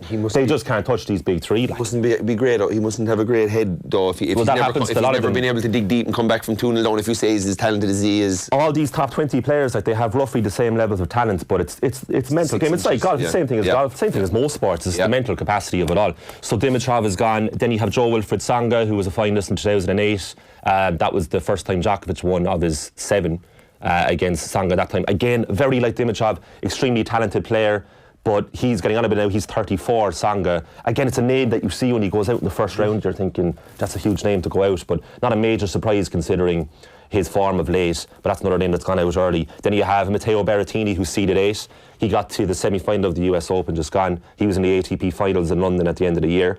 So that's ATP finals in London is the top 8 players in the world, but he went first round again. Again, for these lads, it's mentality, and it's like if you have a bad day at the office, you're gone in these Grand Slams.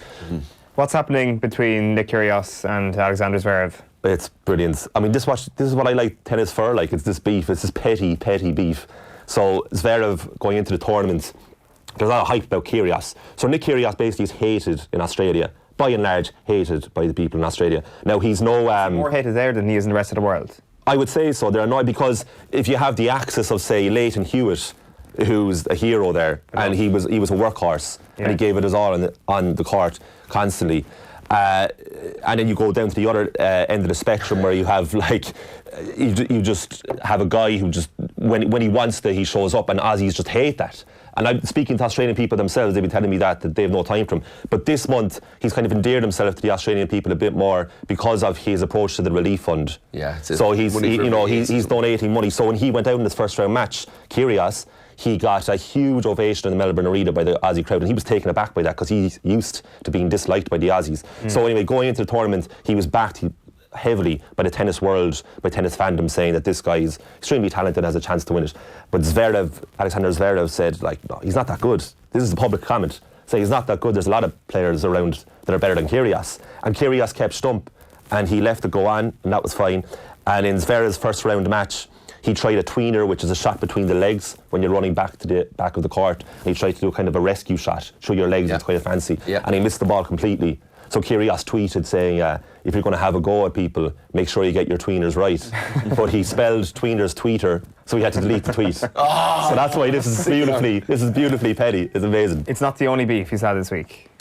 No, it's not. So after his first round match, this is Kyrgios against Lorenzo Sonego. John McEnroe, the legendary John McEnroe, interviewed him on court, and it was quite a good interaction between the two of them. But he was talking about Kyrgios's now infamous temperament, and this is what Kyrgios said back to McEnroe. Looked like you did, hopefully not, because you look fine at the end, but it looked like you did a little something to the body midway through the third set. Can you tell us anything about that? I just move like a giraffe sometimes. I just tripped over. That's really it. It was. I'm pretty dramatic sometimes. You know all about that, though. What do you mean, man? That's Nick Kyrgios and John McEnroe. The women's side, what's been happening? Naomi Osaka, the defending champion, the last woman to actually win a back-to-back Grand Slam in the 2017 start of 2018. She's safely through to the third round where she'll play Coco Gauff. So that's going to be the tie of the match, or tie of the tournament so far.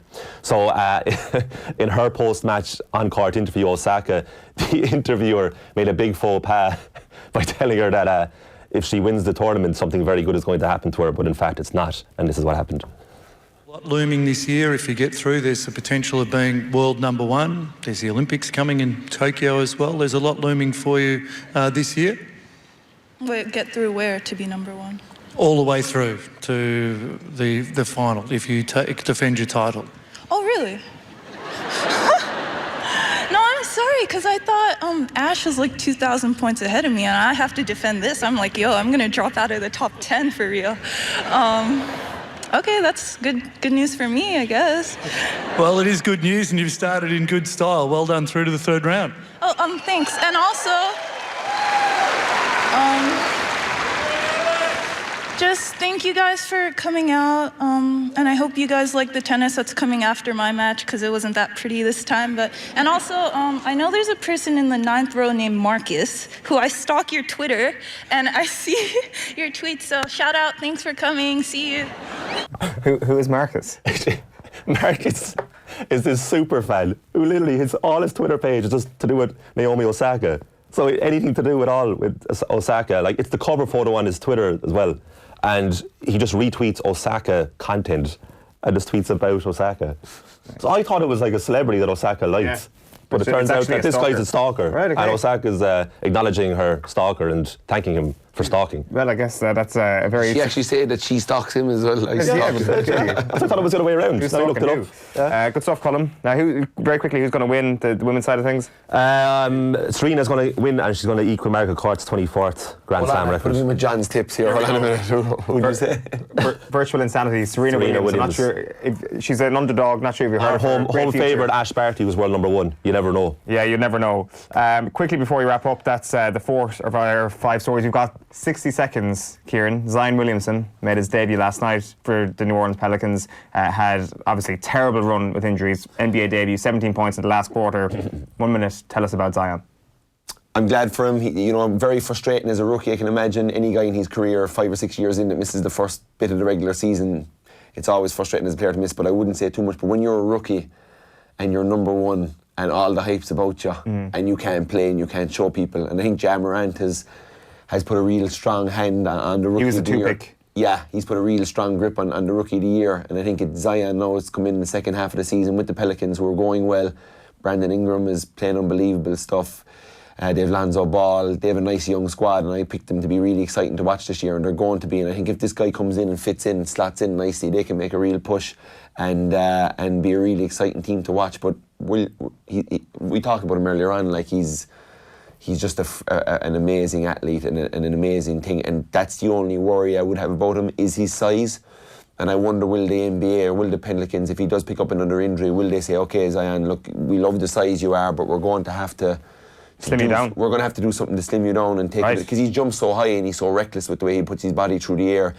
He's playing like a college guy. He attacks every rebound, and he's out of control sometimes when he's in the air, and that's the way he's always played. But teams, and if you're trying to win a championship and trying to be a great player in the NBA, being injured, and especially knee injuries, is not good for you. So I just hope he gets through the rest of the season okay and puts on a show, because he is box office. It's very interesting. We must do a deeper dive on Zion over the next couple of weeks. Now is the time to hop on the NBA bandwagon. The NFL wrapping up, of course, on Sunday week. Right, a fresh Team 33 has dropped on the intricacies of football rivalries. Here's a taste of that. Deal or No Deal is next. And you can actually hear through the TV, you can hear the crowd. You can really hear it, because sometimes you think you're like, I would say the vast majority of Premier League games that I watch, you really can't hear much from the crowd.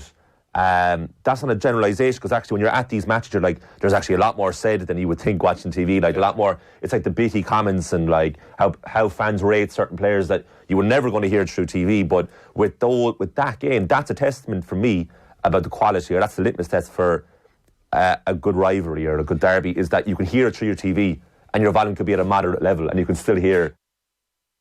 I signed for them after the Euros, and after my first day's training, I was driving home. I was actually thinking, regretting it. What have I done? Like I walked into a circus. It's amazing, isn't it? Phil Egan has joined us in studio for Deal or No Deal, and we're getting straight into it this morning. Chelsea have made a bid to sign Paris Saint-Germain's Uruguay striker Edinson Cavani, 32, on loan until the end of the season, according to The Times. Atletico are still, however, the favourites to get a signature. But how well would he fit in at Chelsea, and where else do they need to strengthen? OK, well, first things first, Edinson Cavani, you hear agent talk, forget that. You want to hear from his parents and what they say. So his mum said it's complicated, but he wants to play at Atletico Madrid, and if it's not now, then in the summer. We've been eager for some time. It doesn't depend on my son, but on PSG and Atletico. Then Cavani's dad says there's a strong chance he'll go to Atletico. There are lots of other clubs, but when you give your word to a team, you respect it. If Atletico still want him, I think he will sign. So that is encouraging indeed. You got to listen to your folks. Never mind your agent. Well, Kieran, if you're, as a Chelsea fan, obviously, for anybody who didn't know, like Edinson Cavani, surely that's such an attractive prospect for the rest of the season. Oh, it's huge, and it's just, look, it's an area that Tammy's doing really good in, but after that, Andy picked up an injury last night against Arsenal, or 2 nights ago against Arsenal, so it is a worry. Batshuayi, I can't put you couldn't depend on him. Maybe playing more minutes and the supply that the nice attacking players that Chelsea have behind him could provide him with, but I think Cavani would be huge for Lampard for the rest of the season, just to make that push for fourth place. I don't know how bad the Abraham injury is, but if he's out for a week or 2 weeks or 3 weeks and you're struggling for goals, and we're 3 points ahead of Leicester at the moment, so it's going to be or Tottenham at the moment, so it's going to be very tight. Are you happy with how the Lampard thing has gone so far? I am. I am. They're up and down. They're a very young team with lots of young players, and I hear the huge discontent with Solskjaer versus the kind of bit of admiration that Frank might have been, especially getting earlier on. Maybe it's dwindled a bit now with the amount of losses we have. We've 8 losses in the league, which is too much at this stage of the league. United, yeah. Yeah, but it's I don't know. I think there was the whole thing with the no transfer fee, and he really did invest in the young guys around Chelsea and gave them a break. And I think that's why he's probably getting a bit more leeway at the moment. But I think Frank will be good at Chelsea. Transfer window here or there, it might jazz it up for next year. But I hope that they'll make a push next season. We're going to still a good bit off Liverpool, obviously. We're going to move on to Manchester United here, because they could agree a deal to sign Bruno Fernandes from Sporting Lisbon today, according to reports in Portugal's A Bola. The latest numbers there are €55 million up front, with another €10 million coming in bonuses and add-ons. Is paying, this is the question for you guys, is paying €65 million for the midfielder today a good way to take the pressure off Ole? Or are fans past being calmed down by the club bringing another player to the club for a massive fee? It can't get any worse than it was last night, but if you're Sporting Lisbon and you were watching last night, you just slap on 10 million and you just say, like, we were watching Andreas Pereira, who was taken off at half-time, trying to be the creative spark. Matt at times as well, but Pereira was dreadful. So if you're Sporting Lisbon, you're looking at that thinking, they need Bruno Fernandes. We have Bruno Fernandes. What will they do to get him? So it would definitely raise or lift the mood a little bit for Manchester United fans, but here we are, January 23rd, and just over a week to go, and they're still messing around. Like, it's just, it doesn't surprise you. So how good is he? I haven't seen enough of him. He is good. Like, but is he like? Is he going, Fred good? Is he going to come or in? Is he? He's better than Fred. He's obviously quicker than someone like Juan Mata. He has that killer ball in him. He can also go by players. Okay. When I see him at Sporting, he just has the smack of a player that looks like he shouldn't be there anymore. Okay. He doesn't want to be there. Now they made him captain. That's probably to keep him there. But even the other night when he went off, he stormed off the pitch after they lost the League Cup game. You could just tell he was fed up. Now, it was a game they didn't want to lose, but he would definitely make them a little bit better, but he needs more around them as well. And Bruno Fernandes is just the start. Looking at them last night, I know Pat and Evan talked about it during the week, but Wan-Bissaka was dreadful going forward. Unbelievable defender. Yeah. So now you're looking at him thinking, at times I was thinking, do you put him in as a centre half and just play a higher line and basically use him as your sweeper to cover up the lack of pace that Maguire has? That's probably the shout. And then get a more creative right back. Brandon Williams is one of the bright sparks that, he was taken off. They brought on Luke Shaw just to try and maybe give them a bit more going forward, because Brandon Williams, obviously being right-footed, won't go on the outside, doesn't tend to go on the outside when he's trying to attack down the left. But there's so much work to do with that squad. Bruno Fernandes is only the start, but there should have been 2 or 3 players lined up at the start of the month, where you can't just... United can barely get a deal over the line, so I don't know how anyone expects them to get 3 or 4 players between now and the end of the window. Sticking with Manchester United, super agent Mino Raiola has been talking Pogba, saying, I expect my players to be happy and I expect the clubs to be happy. That is my work. I do not want to work in front of what might be happening in the summer. For now, Pogba needs to be getting fit, and then it is my job to get both parties, if possible, happy. If one of those parties is not happy, then there are other ways to resolve that. But that is not today the way to talk or to speculate. I don't say anything for sure. That's only one thing for sure in life, and that is that one day you die. So thank you for that information, Mino Raiola. We'll monitor that one. Finally, very quickly, 6 Premier League clubs interested in signing Danny Rose. This is a Sky Sports story. They've cryptically named Newcastle and Watford as 2 possible locations. I'm not sure, is it that cryptic when we know their identities? And not naming the other 4 clubs. So they've kind of put cryptically named 2 other clubs.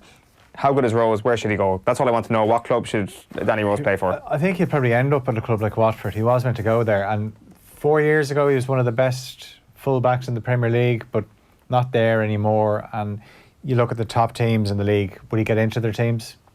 Wouldn't get into the Liverpool team. No. City, possibly, if Pep could get that work rate out of him. Leicester, I'd rather have Ben Chilwell. Chelsea are a little bit short at left back. United, I mentioned Brandon Williams. Why bring someone like Danny Rose in when Williams can continue to develop? So Watford would actually be a good signing for them, provided they stay up, which it looks like they will. I know they're in the relegation zone, but we've seen enough from them under Pearson to suggest that they're going to get out of trouble. Yeah, they probably will. Right, that's Deal or No Deal for today. First day's training, I was driving home. I was actually thinking, regretting it, what have I done? Like I walked into a circus. It's amazing, isn't it?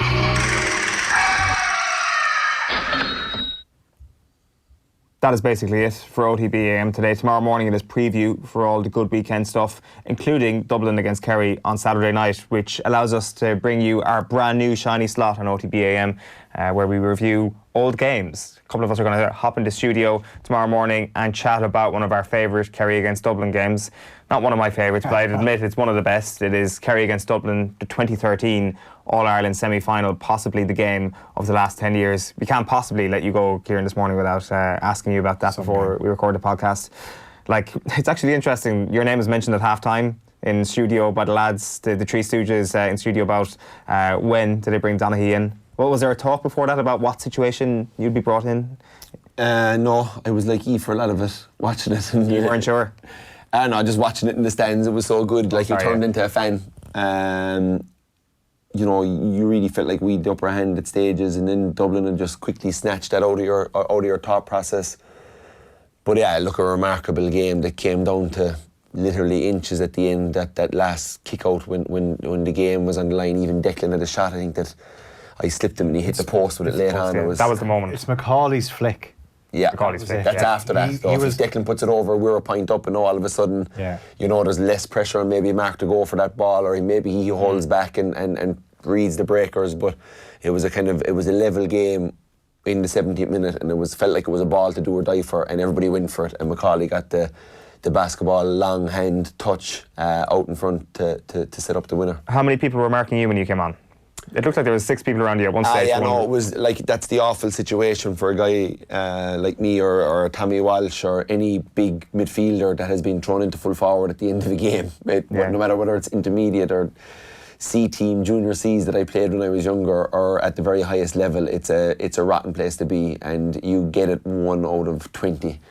You get a ball, or you flick one to the net, or you catch it and you set someone up for a goal. But the rest of the time, it's been pulled and dragged, and backs break it down, and they have so many bodies back in a panic that they get the breaker, and away they go up the field, and there's nothing more demoralising to watch them fighting for your life for a ball, and it gets broken, and you just see them sweeping and breaking up the pitch, and okay, in the modern day it's probably going to be 2 or 3 minutes before it goes again, and if you look up and there's only a minute to go, you probably know that's it. So it's a tough place to be, but that was a tough year for me. That was when my kind of groin injury started. My form wasn't great. Eamon came in and dropped me for a Munster final and dropped me for an All-Ireland semi-final. So it was a tough season. Yeah, at least there was 2014 to sort of take away the attitude from that. Good stuff, Kieran. Thanks a million for popping in this morning. Enjoyed it. Phil, thanks for popping in for Deal or No Deal. Back again tomorrow morning, of course. Just to tell you before we wrap up this morning, make sure to keep an eye out for tomorrow's episode of The Snap. The lads recorded a Super Bowl preview with Mike Carlson, Ronan Mullen, Cian Fahey and Mossy Quinn in the Woolshed last night. You can check out the guys' thoughts on Super Bowl 54 tomorrow from 1 o'clock across all Off The Ball social channels and on OTB Sports Radio. We also last night announced our new American football newsletter. It's called OTB Club Gridiron. Content from the Snap, podcasts, fixtures, results, snapshot vignettes, reports from games, stats and facts, early bird tickets to events, as well as both long and short form videos around all things Gridiron will be hitting mailboxes all around Ireland starting next week. Did you get any ticket to look for? Did you get any message to look for a Super Bowl ticket like I got? No, from any of your colleagues. I've got about 4 spare if you're looking. No, I didn't actually. Did you actually get text from within Off The Ball Towers? Within Off The Ball Towers. See, could I get a Super Bowl ticket? I was like, yes, who do you think I am? Do you have connections? Well, I got into a Super Bowl. There's always an Irish guy that my gets in every honeymoon, year. the Ravens and the 49ers in the famous game where the lights went off. Oh, New Orleans, yeah. Right. Beyonce, wasn't it? Yeah, Beyonce, yeah. Yeah. For any American football fans, you can find Kieran on Twitter. Just drop a message. He will 100% get you a Super Bowl 54 ticket. Remember to subscribe at offtheball.com/Club Gridiron and enjoy all that OTB Club Gridiron has to offer. We are live on air and online tonight from 7 o'clock. Subscribe to the OTB AM podcast. It's fully time-stamped, making it easy to find exactly what you're looking for from every morning's 2-hour show. Probably 2 hour 10 minutes this morning. OTB AM is Ireland's first and only sports breakfast show. We upload all our best bits to YouTube, and you can Chromecast that or watch on Apple TV or your smart TV. And finally, we're back tomorrow morning from 7:30 on OTB AM. Chat to you then. Bye-bye. OTB AM. This is OTB Sports